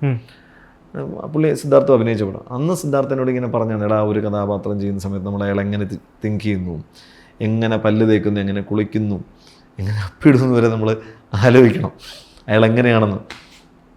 അപ്പം ആ ഒരു ഇതിൽ നിന്നാണ് എനിക്ക് ഈ സംഭവങ്ങൾ, ഇപ്പം അയാളുടെ കോസ്റ്റ്യൂം ആണെങ്കിൽ ഏറ്റവും പഴയ ഒരു നരച്ച കാവ്യമുണ്ടായിരിക്കും, ഏറ്റവും തേഞ്ഞ ഒരു ചെരുപ്പായിരിക്കാം, കയ്യിലൊരു ചരടുണ്ടായിരിക്കാം, കയ്യിൽ ഒരു കുറിയും സംഭവങ്ങളൊക്കെ വെച്ച് അങ്ങനെ ഒരു ക്യാരക്ടറൈസേഷൻ എനിക്ക് അതിനകത്തോട്ട് കൊണ്ടുവരാൻ എനിക്ക് സാധിച്ചു. മുറുക്കുന്ന കാര്യം ഷൈൻ ചേട്ടൻ മുറുക്കിയാൽ കുഴപ്പമുണ്ടോ? കാരണം എനിക്ക് അങ്ങനത്തെ ആൾക്കാരെ എനിക്ക് നാട്ടിലെനിക്ക് അറിയാം. എന്നെ ചേട്ടൻ നല്ലോണം മുറുക്കുമായിരുന്നു. അപ്പോൾ പിന്നെ എൻ്റെ വീടിനടുത്തുള്ള എൻ്റെ സുഹൃത്തുക്കൾ മുറുക്കുന്ന ഒരുപാട് പേരുണ്ട്. അപ്പോൾ ഞാൻ ചെറുപ്പത്തിൽ ഇവരുടെ നിന്ന് വാങ്ങിച്ച് മുറുക്കുമായിരുന്നു ചെറുപ്പത്തിലൊക്കെ. അപ്പോൾ ചെറുപ്പത്തിൽ ഞാൻ വാങ്ങിച്ചിട്ട് കുറച്ച് ചുണ്ണാമ്പും പാക്കും വെച്ചിട്ട് ഞാൻ മുറുക്കും. ആ ചുമപ്പ് വരുന്നത് വരെ നോക്കി നിൽക്കും, എന്നിട്ട് ഇതൊക്കെ ചുമന്നൊന്ന് കാണുമ്പോൾ ഒരു സാറ്റിസ്ഫാക്ഷൻ നമ്മൾ വലിയൊരാളായെന്ന് തോന്നുന്നു. അപ്പോൾ അതൊക്കെ ഞാൻ ഇതിലേക്ക് വന്നപ്പോൾ എനിക്കെന്ന് വെച്ചാൽ അത് എന്നെ സഹായിച്ചു, ആ കഥാപാത്രത്തിന് ഒരുപാട് സഹായിച്ചു. അപ്പോൾ അതിൽ പല മാൻഡ്രസത്തിനും സഹായിച്ചു. അപ്പോൾ അതിനകത്തൊരു ഒരു സീനിൻ്റെ അടുത്ത് ഒരാൾ കണ്ടിട്ട് ആ ഒരു ജെസ്ചർ നല്ലതായിരുന്നു എന്നൊക്കെ എൻ്റെ പറഞ്ഞ് എനിക്ക് ഓർമ്മ. അപ്പം ഞാനത് ഓർത്തപ്പോൾ ആ ജെസ്ചർ ഞാൻ ബോധപൂർവ്വം ഇട്ടതല്ല, ആ സമയത്ത് വേണ്ടാന്ന് പറയുന്നതാണ്. അപ്പം ഞാൻ മുറുക്കാനുള്ളതുകൊണ്ട് കൈ കൊണ്ട് കാണിച്ചതേ ഉള്ളൂ. ആ ജെസ്ചർ നന്നായിരുന്നു എന്ന് പറഞ്ഞു. അപ്പോൾ അത് വന്നത് എനിക്ക് ഈ ആക്ടിവിറ്റി ഉള്ളതുകൊണ്ടാണ്. അപ്പോൾ ഇങ്ങനെ ആക്ടിവിറ്റികൾ ഓറിയൻറ്റഡ് ആയിട്ട് നമ്മൾ അങ്ങനത്തെ രൂപത്തിൽ പല വ്യത്യാസങ്ങൾ വരുത്തുമ്പോൾ നമുക്ക് പല ഗുണങ്ങളും ഉണ്ടാകും. പിന്നെ അതുപോലെ തന്നെ എനിക്ക് ഇപ്പോൾ നമ്മൾ അവസാനം പറഞ്ഞാൽ ഇപ്പോൾ ARMൻ്റെ കാര്യം പറഞ്ഞാൽ, ഇപ്പോൾ ARMലെ രൂപം എനിക്ക് ഞാൻ അങ്ങനെയല്ല സെറ്റിലേക്ക് പോയത്, ഞാൻ അങ്ങനെയല്ല കഥാപാത്രത്തെ പേഴ്സീവ്. കാരണം ഞാൻ ഞാൻ സെറ്റിലേക്ക് ക്രാഷ് ലാൻഡ് ചെയ്യുന്നത്. അവർ എത്രയോ നാളായിട്ട് ഷൂട്ട് ചെയ്യുകയാണ്. കുറേ നാൾ ശേഷമാണ് എൻ്റെ ഷൂട്ടിനൊരു ഒരാഴ്ച മുമ്പാണ് ഞാനാണ് ഈ കഥാപാത്രം ചെയ്യുന്നത് ഫിക്സ് ആവുന്നതും. അപ്പോഴും എനിക്ക് കൂടുതൽ ഇതിൻ്റെ ഡീറ്റെയിൽസ് എനിക്ക് അറിയത്തില്ല. അപ്പോൾ അവിടെ ചെന്നപ്പോഴാണ് ആ രൂപത്തിൽ, അപ്പോൾ ജിതിനാണെന്ന് തോന്നി ഇപ്പം ക്ലീൻ ഷേവ് ചെയ്ത്, അല്ല മീശ മാത്രം വെച്ചിട്ട്, അപ്പോൾ എനിക്ക് കുറച്ചധികം ഉണ്ട്. അപ്പോൾ ഒന്ന് മീശ വിരിച്ച് വെച്ച്, അപ്പം കുറച്ചുകൂടി ടാനാക്കി, ഹെയർ സ്റ്റൈൽ വേറൊരു തരത്തിൽ ബാക്കിലേക്കൊക്കെ ചെയ്ത് വെച്ച്, അപ്പം അത് കഴിഞ്ഞ് ആ യൂണിഫോമൊക്കെ ഇട്ടപ്പോൾ നമുക്ക് തന്നെ എന്തോ ഒരു തോന്നൽ വരും. നമ്മൾ ഈ ചെറിയ കുട്ടികളാകുന്ന സമയത്ത് നമ്മൾ ഇപ്പോൾ ഒരു തോക്ക് ഇട്ട് കഴിഞ്ഞാൽ നമ്മൾ പട്ടാളക്കാരനാവുകയും പോലീസുകാരനാവുകയൊക്കെ ചെയ്യുമല്ലോ എന്ന് പറയുന്ന പോലെ നമ്മൾ ഈ കോസ്റ്റ്യൂമൊക്കെ ഇട്ട് നമ്മളൊന്ന് കണ്ണാടി നോക്കുമ്പോൾ നമുക്ക് തന്നെ തോന്നും. പിന്നെ ഇപ്പോൾ നമ്മുടെ ചുറ്റുമുള്ള ഇപ്പോൾ കോസ്റ്റ്യൂം ഡിപ്പാർട്ട്മെൻറ്റ് അല്ലെങ്കിൽ മേക്കപ്പ് ആണ്, അവർ നമ്മളിങ്ങനെ ഒന്ന് നോക്കി നിൽക്കും. അവരൊന്നും നോക്കിയതെല്ലാം ശരിയല്ലെന്ന് അവർ വളരെ ബിലീവബിലിറ്റിയോട് നോക്കുമ്പം നമുക്കൊരു ബിലീവബിലിറ്റി ഉണ്ടാവും, മറ്റുള്ളവർ നോക്കും. അപ്പം നമ്മൾ പെട്ടെന്ന് അവിടെ നിന്ന് നമ്മൾ റെഡി ആയിട്ട് ക്യാരവനിൽ നിന്ന് ഇറങ്ങുമ്പോൾ അപ്പോൾ എല്ലാവരും ഒന്ന് ഇങ്ങനെ നോക്കും, പുറത്തേക്ക് നേരം അത്രയും പേര് നമ്മൾ നോക്കും. കാരണം നമ്മൾ അകത്തോട്ട് പോയ ആളല്ലല്ലോ വരുന്നത്.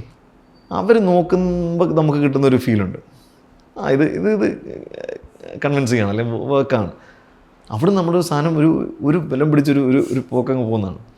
അപ്പോൾ ആ റൂട്ടിൽ അങ്ങ് കാര്യങ്ങളിങ്ങനെ, അപ്പോൾ അതിൻ്റെ ഒരു ഹൈ ഉണ്ടല്ലോ, അതൊരു നോർമൽ ഒരാൾക്ക് കിട്ടില്ല, നോർമൽ ജോലി ചെയ്യുന്നവർക്ക് കിട്ടില്ല. അതിൽ നിന്ന് കിട്ടുന്നൊരു സാറ്റിസ്ഫാക്ഷനോ അല്ലെങ്കിൽ നമുക്ക് നമ്മളത് ചെയ്യുമ്പോൾ കിട്ടുന്നൊരു കൺവിക്ഷൻ, ഞാൻ വേറെ ആരോ ആണ് എന്നൊക്കെ നമുക്ക് തോന്നിക്കൊണ്ട് നമുക്ക് ചെയ്യുന്നൊരു സുഖം, വേറെ ആരെയും പോലെയായി ഞാൻ എന്ന് പറയുന്ന ആ ഒരു സുഖം നമുക്ക് ഈ ജോലിയിലേക്ക് കിട്ടും. അത് ഈ ക്യാരക്ടേഴ്സ് നന്നാവാനും സഹായിക്കും. നമ്മുടെ 1000 ബേബീസിലേക്കും കൂടി ഒന്ന് വരണം എന്ന് തോന്നുന്നു. കാരണം ആ കഥാപാത്രത്തെക്കുറിച്ച് ഞാൻ ചോദിച്ചില്ലെങ്കിൽ ചിലപ്പോൾ കമൻ്റൊക്കെ വരും, എന്തുകൊണ്ട് ചോദിച്ചില്ല എന്ന് പറഞ്ഞിട്ട്. അപ്പോൾ നമുക്ക് ബിബിനുണ്ട്, ഹർഷനുണ്ട്, അതേപോലെ തന്നെ അതിൻ്റെ അകത്ത് നൈസാമലി ഉണ്ട്.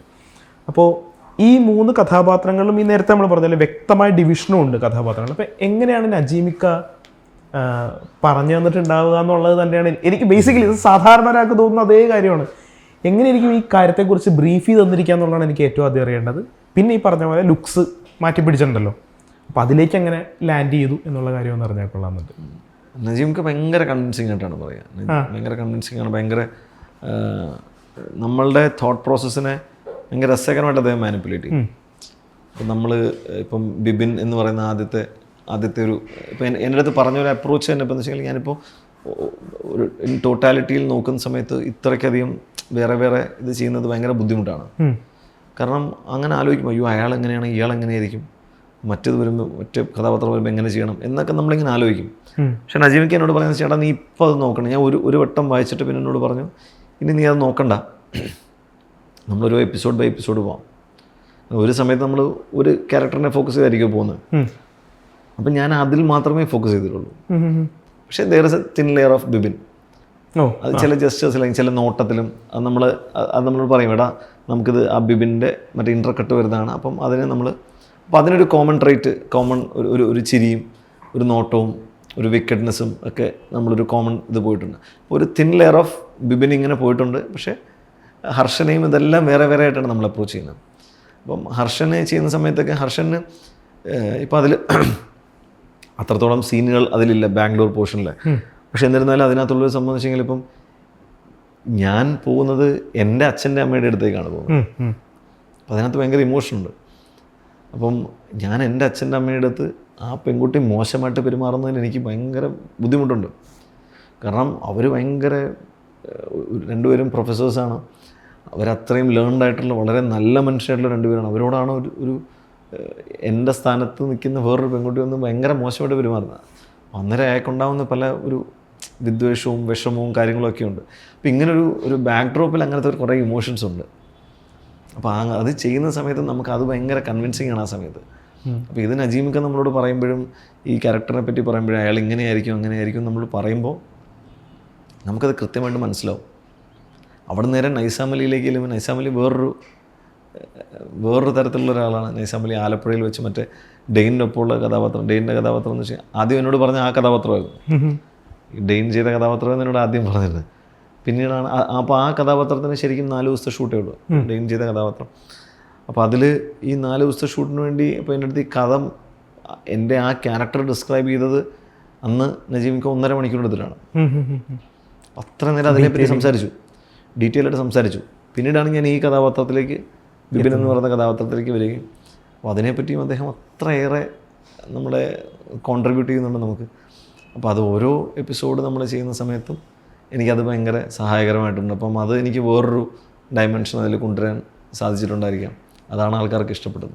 എനിക്ക് തോന്നുന്നത് ഇപ്പോൾ നേരത്തെ ദൂരദർശൻ കാലമൊക്കെ പറഞ്ഞുകൊണ്ട് തന്നെ ആ സിനിമയിലും നമ്മൾ കണ്ടു വളർന്നൊരു ലെജൻഡ്, അല്ലെങ്കിൽ എന്താ പറയുക, ഇന്ത്യൻ സിനിമ ഇത്രയും ചർച്ച ചെയ്ത ഒരു സിനിമ പ്രവർത്തക നീന ഗുപ്ത മാം ആ സിനിമയിലുണ്ട്. അപ്പോൾ നിങ്ങൾ തമ്മിലും പറഞ്ഞ പോലെ തന്നെ കുറേ ഗിവ് ആൻഡ് ടേക്ക് പരിപാടികളൊക്കെ ഉണ്ട്. അപ്പോൾ എങ്ങനെയായിരുന്നു ആ ഒരു ലെജൻഡാണല്ലോ നമ്മുടെ അതായത് നമ്മൾ കണ്ടു വളർന്നതാണല്ലോ നമ്മുടെ മുമ്പിലിരിക്കുന്നത്.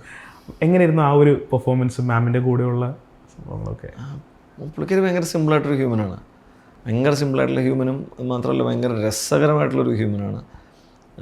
ഭയങ്കര ക്ലാരിറ്റിയുള്ള, ലൈഫിനോട് ഭയങ്കര ക്ലാരിറ്റിയുള്ള. അപ്പോൾ നമുക്ക് അവരോട് ഇൻട്രാക്ട് ചെയ്ത് കഴിയുമ്പോൾ നമുക്ക് തോന്നും ലൈഫ് ഇത്രയ്ക്ക് സിമ്പിളാണ്, ഇത്രയ്ക്കേ ഉള്ളൂ എന്ന് നമുക്ക് തോന്നും. കാരണം നമ്മൾ പറയുന്ന പല ജീവിതത്തിലെ വലിയ വലിയ പ്രശ്നങ്ങളോ സൊസൈറ്റിയിലുണ്ടാകുന്ന പല പല പ്രശ്നങ്ങളെ പറ്റിയും ഒന്നും അവർ അത്ര അങ്ങനെയല്ല അതിനെ കാണുന്നത്. അതിന് വളരെ ലൈറ്റായിട്ട് കാണുന്നത്. അതൊരു പക്ഷേ അവർ ഫേസ് ചെയ്ത ലൈഫ് കൊണ്ടായിരിക്കാം. അവർ ഫേസ് ചെയ്ത സമയത്ത്, ആ സമയത്ത് എന്ന് പറയുമ്പോൾ അന്ന് ഔട്ട് ഓഫ് മാരേജ് ഒരു കുട്ടി ഉണ്ടാവുക എന്നൊക്കെ പറയുന്നത് ഭയങ്കര വലിയ ചർച്ചയായ, ഭയങ്കര സോഷ്യൽ സ്റ്റിഗ്മയാണ്, ഭയങ്കര പ്രശ്നമാണ്. ആ സമയത്താണ് അവർ അങ്ങനെ ഒരു തീരുമാനം എടുക്കുന്നത്. അവരൊരു നടിയാണെന്നുള്ളതും അവരൊരു വളരെ സിനിമ പോലത്തെ ഒരു പോപ്പുലർ മീഡിയത്തിൽ നിൽക്കുന്ന സമയത്ത് അങ്ങനത്തെ തീരുമാനം എടുത്ത് വളരെ ബോൾഡായിട്ടുള്ളൊരു വ്യക്തിയാണ്. അവരിതിനെ പറ്റിയിട്ടൊന്നും വളരെ പ്രൗഡായിട്ടോ ഒന്നും സംസാരിക്കുന്നത് ഞാൻ കേട്ടിട്ടില്ല. അവർ വളരെ സിമ്പിളായിട്ടാണ് എന്നെ കാണുന്നത്. ഒന്നൊരു വലിയ സംഭവമായിട്ട് അവർ കാണുന്നേ ഇല്ല. അവർ വളരെ രസകരമായിട്ട് ജീവിക്കുന്ന, ഭയങ്കര ഹാപ്പി ആയിട്ട് ജീവിക്കുന്ന ഒരു ഹ്യൂമനാണ്. അപ്പോൾ ആ ഇൻട്രാക്ഷൻ ഭയങ്കര രസകരമായിരുന്നു. അപ്പം പിന്നീടായാലും ഷൂട്ട് കഴിഞ്ഞിട്ടായാലും ഞാൻ ബോംബെ പോകുമ്പോഴായാലും ഞാൻ ഇടയ്ക്ക് പോയി കാണുകയൊക്കെ ചെയ്യും. അപ്പോഴേക്കും ഭയങ്കര രസമുള്ള ഇൻട്രാക്ഷനാണ് അവരുമായിട്ട്. കാരണം ഈ വലിയ വലിയ കാര്യങ്ങൾ നമ്മൾ പല പ്രശ്നങ്ങളെ പറ്റിയിട്ടും ചർച്ച ചെയ്യുന്നു, പല പ്രശ്നങ്ങളെ പറ്റി ആൾക്കാർ അങ്ങോട്ടും ഇങ്ങോട്ടും ചർച്ചകൾ നടത്തുന്നു, ഘോര വിവാദങ്ങളുണ്ടാവുന്നു. അവരത് ഭയങ്കര ലൈറ്റായിട്ട് ഡീൽ ചെയ്യുന്ന ആളാണ്. അപ്പോഴാണ് എനിക്ക് മറ്റേ ഈ സന്തോഷ് ജോർജ് ഒളങ്ങര ഒരു ഇൻ്റർവ്യൂവിൽ അദ്ദേഹം പറഞ്ഞിട്ടുണ്ട്, ഈ ഏതോ രാജ്യത്ത് പോയപ്പോൾ അവിടുത്തെ ഈ സ്ത്രീകളും ഒക്കെ ഭയങ്കര അവിടുത്തെ പ്രശ്നങ്ങളെപ്പറ്റി, അപ്പം വലിയ വലിയ പ്രശ്നങ്ങളൊക്കെ ഉണ്ടാകുന്ന അതിനെ അവർ തരണം ചെയ്യുന്ന അവരുടെ കഠിനാധ്വാനത്തിലൂടെയും അവരുടെ പ്രയത്നത്തിലും ഒരു വളരെ വളരെ സക്സസ്ഫുൾ ആവുകയാണ്. അപ്പോൾ അവർ സക്സസ്ഫുൾ ആവുന്ന സമയത്ത് ഈ പ്രശ്നങ്ങൾക്കൊന്നും ഒരു സ്ഥാനമില്ലാതാവുകയാണ്. അപ്പോൾ അവർ നമ്മളുടെ വർക്കിലൂടെ അവർ സംസാരിക്കുകയും മുന്നേറി പോവുകയും ചെയ്യുന്ന സമയത്ത് നമ്മൾ ആ സമയത്ത് നമ്മുടെ കൂടെ പോരുന്നവരൊന്നും നമ്മുടെ ഒപ്പം ഇല്ല എന്ന് പറയുന്ന സാഹചര്യം വരും. പിന്നെ പോരില്ലല്ലോ, നമ്മളത് കടന്നു പോവല്ലേ. അപ്പോൾ അങ്ങനത്തെ ഒരു വളരെ ബ്യൂട്ടിഫുൾ ആയിട്ടുള്ളൊരു ഹ്യൂമനാണ് നീന ഗുപ്ത. ഇപ്പം നമ്മൾ ജീവിതത്തെക്കുറിച്ചും ഭയങ്കര രസകരമായിട്ട് നമ്മൾ സംസാരിച്ചു. അതായത് കടന്നു വന്ന വഴികൾ, സുഹൃത്തുക്കൾ, ഇൻസ്പയർ ചെയ്ത ആളുകൾ, ഈ പറഞ്ഞ പോലെ അഭിനയിക്കാനായിട്ട് ആഗ്രഹിച്ച് മുന്നിൽ നിൽക്കണമെന്ന് ആഗ്രഹിച്ചെങ്കിൽ അഭിനയിച്ച അവസരങ്ങൾ, അതൊക്കെ നമ്മൾ പറഞ്ഞു. ഇതിൻ്റെ കൂടെ ലൈഫിൻ്റെ പോയിന്റിൽ കൊൽക്കത്തയുണ്ട്. അപ്പോൾ കൊൽക്കത്ത എന്നുള്ള സ്ഥലം വളരെയധികം സ്വാധീനിച്ചിട്ടുണ്ടാവും. അതെത്രത്തോളമാണ് എന്നുള്ളതാണ്. സംഗീതം വളരെ ഇഷ്ടമുള്ള ഒരാളാണ്. അപ്പോൾ സംഗീതത്തിൽ, അഭിനയത്തിൽ, പിന്നെ ഈ പറഞ്ഞ പോലെ ഒരു പ്രണയം അവിടെ സംഭവിക്കുന്നു അല്ലേ. അപ്പോൾ എത്രത്തോളം ജീവിതത്തിൽ കൊൽക്കത്ത ഒരു ഭാഗമായിട്ടുണ്ട്? കണ്ണില്ലാത്തപ്പോഴാണ് കണ്ണിൻ്റെ വിലയേറിയ എന്ന് പറയുന്ന പോലെ കൽക്കട്ട വിട്ടപ്പോഴാണ് ഈ കൽക്കട്ടയുടെ വില മനസ്സിലായിട്ടുള്ളത്. കാരണം എൻ്റെ ലൈഫ് ഷേപ്പ് ചെയ്യാൻ ഒരുപാട് ഹെൽപ്പ് ചെയ്തിട്ടുള്ളൊരു സ്ഥലമാണ്. കാരണം ഞാൻ ജനിച്ച അവിടെയാണ്, പിന്നെ നാട്ടിലായിരുന്നു. പിന്നെ എനിക്ക് കൽക്കട്ടയിൽ പോകാൻ തീരെ ഇഷ്ടമല്ലായിരുന്നു.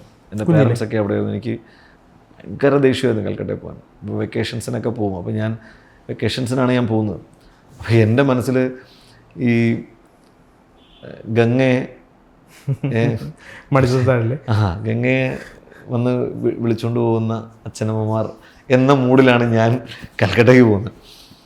പക്ഷേ ഞാൻ കൽക്കട്ടയിൽ പോയി ഗ്രാജുവേഷൻ ഞാൻ കോൺഷ്യസ്ലി എടുത്ത തീരുമാനമാണ്. കാരണം എനിക്ക് അവിടെ പോയി എനിക്ക് ലാംഗ്വേജ് പഠിക്കണം, അല്ലെങ്കിൽ കുറച്ചുകൂടി എക്സ്പോഷർ വരണം. ഇവിടെ തന്നെ വന്നു കഴിഞ്ഞാൽ ഞാൻ ഇവിടെയൊക്കെ തന്നെ ചുറ്റിപ്പറ്റി കൂടുകയുള്ളൂ.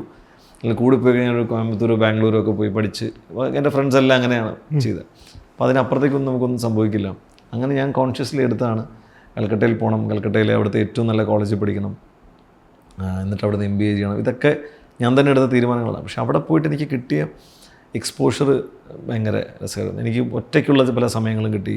അപ്പോൾ ആ സമയത്ത് നമുക്കുണ്ടാകുന്ന മാനസികമായിട്ടുള്ള നമുക്ക് പല വിഷമങ്ങളും കാര്യങ്ങളും ഇതെല്ലാം നമ്മളെ തരണം ചെയ്യാൻ അവിടുത്തെ ഒരു സാഹചര്യവുമായിട്ടൊക്കെ നമ്മൾ തിങ്ക് ചെയ്യുകയും അതെന്താണെന്ന് കൃത്യമായിട്ട് പറയാൻ എനിക്കറിയില്ല. പക്ഷെ അതൊരു കൽക്കട്ടയിലെ life was a way of life. അപ്പോൾ അവിടെ നമുക്ക് ആ സമയത്ത് കയ്യിൽ ഒരുപാട് പൈസയില്ല. അപ്പം ഒരുപാട് ദൂരം ചിലപ്പം നടക്കേണ്ടി വന്നിട്ടുണ്ട് ഇതിന് പോക്കറ്റ് മണി സേവ് ചെയ്യാൻ വേണ്ടിയിട്ട്. കാരണം എനിക്ക് നാളെ ഒരു ഷർട്ട് വാങ്ങിക്കണമെങ്കിൽ ഞാൻ ഇതിനകത്തൊന്ന് സേവ് ചെയ്യണം. അപ്പോൾ ഞാൻ ഇഷ്ടപ്പെട്ടിട്ടുള്ള ഒരു ഡ്രസ്സ് വാങ്ങിക്കാൻ വേണ്ടിയിട്ട് ഞാൻ സേവ് ചെയ്ത് കോളേജിലേക്ക് വിൻ്റർ ആയി കഴിഞ്ഞാൽ പിന്നെ എല്ലാ ദിവസവും കോളേജിലേക്ക് നടക്കും. അപ്പോൾ അങ്ങനെയൊക്കെ നമ്മൾ പല കാര്യങ്ങളും ചെയ്ത് ഞാൻ ആദ്യമായിട്ട് ജോലിക്ക് കയറുന്നത് എൻ്റെ 12th കഴിഞ്ഞിട്ട് ഞാൻ ഡിഗ്രിക്ക് ജോയിൻ ചെയ്തപ്പോൾ ഞാൻ അവിടെ ഈവനിങ് കോളേജിലാണ് ജോയിൻ ചെയ്തത്. ഈവനിങ് 3 ബാച്ചുണ്ട്, മോർണിംഗ്, ഡേ ആൻഡ് ഈവനിങ്. ഞാൻ ഈവനിങ് എടുത്തു സോ ദാറ്റ് എനിക്ക് പകൽ വർക്ക് ചെയ്യാൻ വേണ്ടിയിട്ട്. അങ്ങനെ ഞാൻ അവിടെ ബർജർ പെയിൻറ്റ്സ് എന്ന കമ്പനിയിൽ ഞാൻ ജോലിക്ക് കയറുന്നു. അവിടെ ഒരു ഡേറ്റ സെർവർ ഇതൊരു പ്രോജക്റ്റ് ഉണ്ടായിരുന്നു. ആ പ്രൊജക്റ്റിൻ്റെ ഭാഗമായിട്ട് ഞാൻ കുറച്ച് നാൾ അവിടെ വർക്ക് ചെയ്യുന്നു. അന്ന് എനിക്ക് മാസം 2000 രൂപ ശമ്പളത്തിൽ അവിടെ ജോലി ചെയ്തു. അവിടുത്തെ ഫാക്ടറി ടൈമിങ്സിൽ നമ്മൾ വർക്ക് ചെയ്യുന്നത്. ഫാക്ടറിയിൽ പോയിട്ട് നമ്മൾ അവിടുത്തെ ഓരോ പ്രൊജക്റ്റിൻ്റെയും ഓരോന്നിൻ്റെയും ഓരോ പ്രൊഡക്റ്റ് ഉണ്ടാക്കുന്നതിന് ടൈമിങ്ങും ടൈം വേരിയേഷൻ, അതിന് ഡിലേസും കാര്യങ്ങളും ഇതെല്ലാമൊക്കെയാണ് നോക്കേണ്ടത്. അപ്പോൾ അതൊക്കെ എന്നെ ഭയങ്കരമായിട്ട് ഹെൽപ്പ് ചെയ്തിട്ടുണ്ട്. നമ്മൾ ആ ലൈഫ് കാണുകയും അപ്പോൾ നമ്മൾ പലപ്പോഴും നമ്മുടെ ലൈഫ് ഭയങ്കര പ്രശ്നമെന്ന് തോന്നുമ്പോഴും നമ്മളൊന്ന് പുറത്തോട്ട് നോക്കിയാൽ നമ്മൾ കാണുന്ന ലൈഫ് അതിനേക്കാളും ബുദ്ധിമുട്ടുള്ള ലൈഫാണ്. അപ്പോൾ ആ സമയത്ത് ഞാൻ ചെയ്ത സ്ട്രഗിളുണ്ട്. രാവിലെ 5 മണിക്ക് എഴുന്നേറ്റ് നടക്കണം, കുറേ ദൂരം നടക്കണം. കാരണം ആ സമയത്ത് ബസ്സൊന്നും കിട്ടില്ല. കുറേ ദൂരം നടന്നു പോയി അവിടുന്ന് എൻ്റെ കമ്പനിയുടെ ബസ് വരും, ആ ബസ് കയറി പോയി. അങ്ങനെ വിൻ്ററിലൊക്കെ ഭയങ്കര ആ സമയത്തൊക്കെ ആ പ്രായത്തിൽ ചെയ്യാൻ പറ്റിയത് വലിയ കാര്യമാണെന്ന് എനിക്ക് തോന്നിയിട്ടുണ്ട്. എനിക്ക് ആ സമയത്ത് അതൊക്കെ ചെയ്യാൻ പറ്റി എന്നുള്ളത്. അതുകൊണ്ട് എനിക്ക് കുറേ കൂടെയൊക്കെ എന്നെ ഷേപ്പ് ചെയ്യാനും ഒക്കെ എന്നെ ഹെൽപ്പ് ചെയ്തിട്ടുണ്ട്. പിന്നെ ഈ കൽക്കട്ടയുടെ ഒരു കൾച്ചറുണ്ട്. ആ കൾച്ചറും ഇപ്പോൾ ഞാൻ മ്യൂസിക് ആണെങ്കിൽ ഞാൻ ഒരുപക്ഷെ എൻ്റെ വിവാഹത്തിന് ശേഷമാണ് ഞാൻ കൂടുതൽ മ്യൂസിക്കിലേക്ക് കൂടുതൽ എനിക്കിഷ്ടം വന്നു തുടങ്ങിയത്. ഇപ്പം വൈഫ് ഹിന്ദുസ്ഥാനി മ്യൂസിക്കാണ്, ഹിന്ദുസ്ഥാനി മ്യൂസീഷ്യനാണ്. വൈഫിൻ്റെ ഫാമിലിയും വൈഫിൻ്റെ ബ്രദറും അവരെല്ലാവരും അതെ മ്യൂസീഷ്യൻസാണ്. അപ്പോൾ അതുകൊണ്ട് തന്നെ എനിക്ക് ഭയങ്കരമായിട്ട് അപ്പോൾ ഞാൻ അന്ന് എനിക്ക് ഇതിനോട് താല്പര്യം, ഹിന്ദുസ്ഥാനിയോടൊന്നും എനിക്ക് തീരെ താല്പര്യം ഉണ്ടായിരുന്നില്ല. പക്ഷേ പോകെ അവർ പോലും അറിയാതെ ഇന്ന് ഞാൻ ഒരുപാട് ഗസൽസൊക്കെ കേൾക്കുകയും അവർ ഉപയോഗിച്ചത് കേൾക്കുന്നില്ല. അല്ലാതെ എൻ്റെ പ്ലേലിസ്റ്റിൽ ഒരുപാട് ഗസൽസും ഞാൻ ഏറ്റവും കൂടുതൽ ട്രാവൽ ചെയ്യുമ്പോൾ കേൾക്കുന്നത്. അങ്ങനത്തെ ഒരു ലോണർ ലൈഫിനൊക്കെ ഭയങ്കര രസമാണ്. ഈ ഒറ്റയ്ക്കുള്ള ലൈഫ് എനിക്കിഷ്ടമാണ്, ഒറ്റയ്ക്കുള്ള യാത്രകൾ എനിക്കിഷ്ടമാണ്. ആ ഒറ്റയ്ക്കുള്ള യാത്രകൾ നമ്മൾ കാണുമ്പോൾ മനസ്സിലാക്കുന്ന കുറേ കാര്യങ്ങളുണ്ട്. നമ്മളവിടെ കൽക്കട്ടയിലായിരുന്ന സമയത്താണ് ഞാൻ കണ്ട കാഴ്ചകളിൽ നിന്നും ഞാൻ മനസ്സിലാക്കിയിട്ടുള്ള ലൈഫുണ്ട്. എന്നെ എനിക്ക് ഭയങ്കര ഇഷ്ടമാണ്. ഞാൻ ഒറ്റയ്ക്ക് യാത്ര ചെയ്യുന്നു, ഒറ്റയ്ക്ക് നടക്കുന്നതും. അന്ന് ഞാൻ എന്തൊക്കെ അവിടെ ചെയ്തിട്ടുണ്ടോ അതൊക്കെ ഞാൻ ഇന്നും ചെയ്യാറുണ്ട്. ഇന്ന് ഞാൻ കൽക്കട്ടയിൽ പോയി കഴിഞ്ഞാൽ ഞാൻ ചിലപ്പം എത്രയോ കിലോമീറ്ററുകൾ നടക്കും. അവിടുത്തെ സ്ട്രീറ്റ്സിലൂടെ നടക്കുകയും അവിടുത്തെ സ്ട്രീറ്റിൽ നിന്ന് ഭക്ഷണം കഴിച്ച് അവിടുന്ന് ഷോപ്പിംഗ് ചെയ്ത് അങ്ങനെ ഞാൻ ആ പോകുന്ന പോക്കിൽ കുറേ സുഹൃത്തുക്കളെ ഉണ്ടാക്കും. ചില കടക്കാരുമായിട്ട് ഞാൻ ഭയങ്കര സൗഹൃദമാവും. ചിലപ്പോൾ വഴിയിലുള്ള ചില കച്ചവടക്കാരുമായിട്ട് ഭയങ്കര സൗഹൃദമാവുകയും ഒരുപാട് സംസാരിക്കുകയും അതൊക്കെ ഞാൻ അന്നും ചെയ്തിരുന്ന കാര്യമാണ്, ഇന്നും ചെയ്യുന്ന കാര്യമാണ്. അതൊക്കെ ഒരു അന്ന് ചെയ്ത അതേ മോഡ് ഓഫ് ട്രാൻസ്പോർട്ടിനാണ് ഞാൻ എപ്പോഴും ഫോളോ ചെയ്യുന്നത്. ഞാൻ അവിടെ ചെന്ന് റിക്ഷ എടുത്ത് പോകും, അല്ലെങ്കിൽ നടന്നു പോയി, ഓട്ടോ എടുത്ത് പോയി, മെട്രോ പോയി, അവിടുത്തെ ബസ്സിൽ കയറി അപ്പോൾ അവിടുത്തെ രസഗുള വാങ്ങിച്ച് കഴിച്ച്, മിഷ്ടി ദോയി വാങ്ങിച്ച് കഴിച്ച്. അപ്പോൾ ആ സുഖം ഇന്നും ഭയങ്കര അടിപൊളിയാണ്. അപ്പോൾ കൽക്കട്ട ഒത്തിരി കോൺട്രിബ്യൂട്ട് ചെയ്തിട്ടുണ്ട്.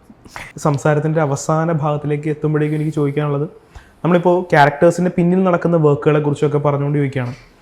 ഈ റീവാച്ച് ചെയ്യുന്ന ക്യാരക്ടേഴ്സും സിനിമകളും ഉണ്ടാവില്ലേ? അതായത് നമ്മളെല്ലാ കാലത്തും ഇൻസ്പയർ ചെയ്തിട്ടുള്ള കഥാപാത്രങ്ങളായിരിക്കാം, സിനിമകളായിരിക്കാം. ഏതൊക്കെ ആയിരിക്കും അങ്ങനത്തെ 1-2 കഥാപാത്രങ്ങളോ സിനിമകളോ പറയുകയാണെങ്കിൽ?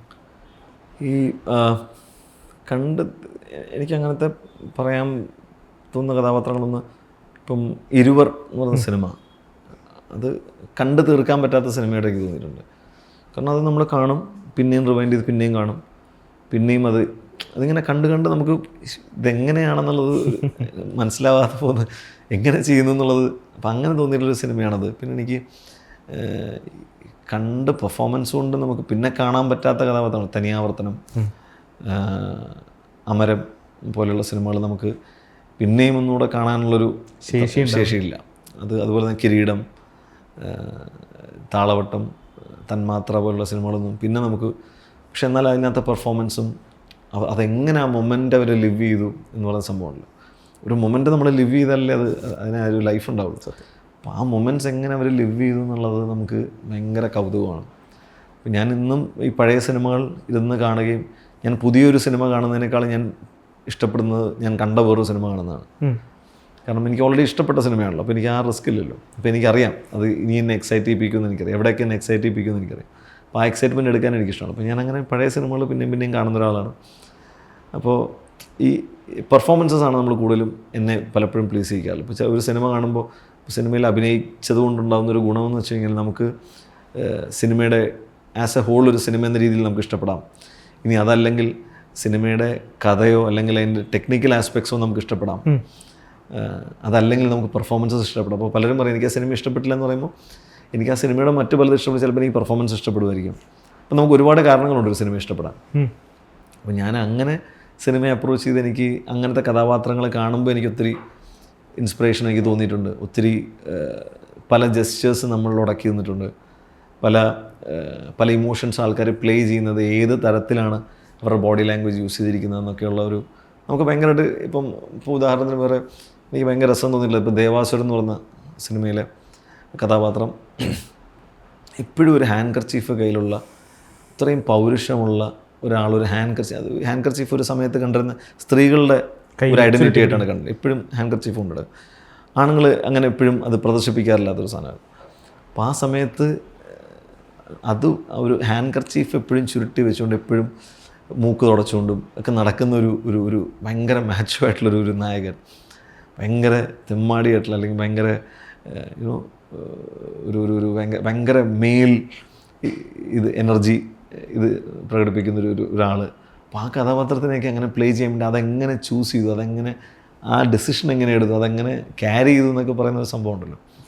അതൊക്കെ നമ്മളൊരു ചില സിനിമകൾ ചെയ്യുന്ന സമയത്ത് നമ്മളതുപോലെ ആലോചിക്കണം. നമ്മൾക്ക് എങ്ങനെ അതിനെ വേറൊരു ലൈഫ് കൊണ്ടുവരാൻ പറ്റും. അങ്ങനെ ഭയങ്കര ബ്യൂട്ടിഫുള്ളി ചെയ്യുന്ന ഒരുപാട് ആക്ടേഴ്സ് ഉണ്ട് കേട്ടോ, ഒരുപാട് പേരുണ്ട്. അപ്പോൾ ഇവരിൽ നിന്നൊക്കെ നമ്മൾ ഒരുപാട് പഠിക്കും. ഇപ്പോൾ ചില ആൾക്കാർ കാണാൻ എന്തെങ്കിലും ഒരു പ്രോപ്പർട്ടി ഒക്കെ വെച്ചിട്ട് അവരതിനൊരു ലൈഫ് കൊണ്ടുവരും കഥാപാത്രങ്ങൾക്ക്. അപ്പോൾ അതൊക്കെ ഭയങ്കര മാജിക്കാണ്. അത് ഈ പെർഫോമൻസസ് കാണുമ്പോൾ നമുക്ക് ഒരുപാട് കിട്ടുകയും ചെയ്യും. എല്ലാവിധ ആശംസകളും മസ്തിഷ്ക മരണത്തിനും. പിന്നെ CCL ഇപ്പോൾ തകർപ്പനായിട്ട് കളിച്ചുകൊണ്ടിരിക്കുകയാണ്, അതിനും പ്രത്യേക ആശംസകൾ നേരുന്നു. Thank you. ഒരുപാട് സന്തോഷം. നമ്മളിങ്ങനെ ഈ എന്താ പറയുക, വളരെ രസമുള്ളൊരു സത്യസന്ധമായിട്ട് കാര്യങ്ങൾ പറഞ്ഞു പോകുന്നൊരു കോൺവെർസേഷൻ നടത്തിയതിൽ ഒരുപാട് സന്തോഷം. Thank you so much. Thank you. എനിക്ക് അതുപോലെ തന്നെ ഞാൻ വിശ്വസിക്കുന്ന ഇപ്പോൾ ഇൻ്റർവ്യൂ ആണെങ്കിലും അത് പലപ്പോഴും നല്ല കോൺവെർസേഷൻസ് ആയിരിക്കണം. നല്ല കോൺവെർസേഷൻസ് ആണെങ്കിൽ അത് എനിക്കും ഇതിപ്പോൾ എൻ്റെ ഇൻ്റർവ്യൂ ഞാൻ കാണാറില്ല. കാരണം എനിക്ക് ഭയങ്കര ചമ്മൽ തോന്നുകയും ഞാൻ പറയുന്ന കാര്യങ്ങളും എനിക്കില്ല. അപ്പോൾ പക്ഷേ എനിക്ക് ആ ഇൻ്റർവ്യൂ ആ പ്രോസസ്സ് ഞാൻ എൻജോയ് ചെയ്യും. കാരണം ഒരാളോട് നമ്മൾ ചിലപ്പോൾ മനസ്സ് ഉറക്കുന്നതായിരിക്കാം. അപ്പോൾ ഞാനതിനെ ഭയങ്കര ഓണസ്റ്റായിട്ടാണ് ഞാൻ അപ്രോച്ച് ചെയ്യുന്നത്. അപ്പോൾ എനിക്കെന്ന് വെച്ചാൽ ഞാൻ ഒരാളോട് സംസാരിക്കുമ്പോൾ ഞാൻ ഓർക്കാത്ത അല്ലെങ്കിൽ ഞാനിപ്പോൾ ഇന്ന് ഓർക്കാത്ത പല കാര്യങ്ങളും നിങ്ങളെന്നെ ഓർമ്മപ്പെടുത്തുകയും ഞാൻ അതിനെപ്പറ്റി സംസാരിക്കുകയും ചെയ്യുന്നത് അതെനിക്ക് ഒരു പേഴ്സണലി ഭയങ്കര റെജുവിനേറ്റിങ്ങും അല്ലെങ്കിൽ എനിക്ക് വേറൊരു ഇൻസൈറ്റ് ഉണ്ടാക്കി തരുന്ന കാര്യമാണ്. അപ്പോൾ അതുകൊണ്ട് ഞാനും അത് എൻജോയ് ചെയ്യും. നല്ലൊരു ഇൻ്റർവ്യൂ ആണ്. അപ്പോൾ ഞാൻ ഈ ഒരു കോൺവെർസേഷൻ ഞാൻ ഭയങ്കരമായിട്ട് എൻജോയ് ചെയ്തു. Thank you so much.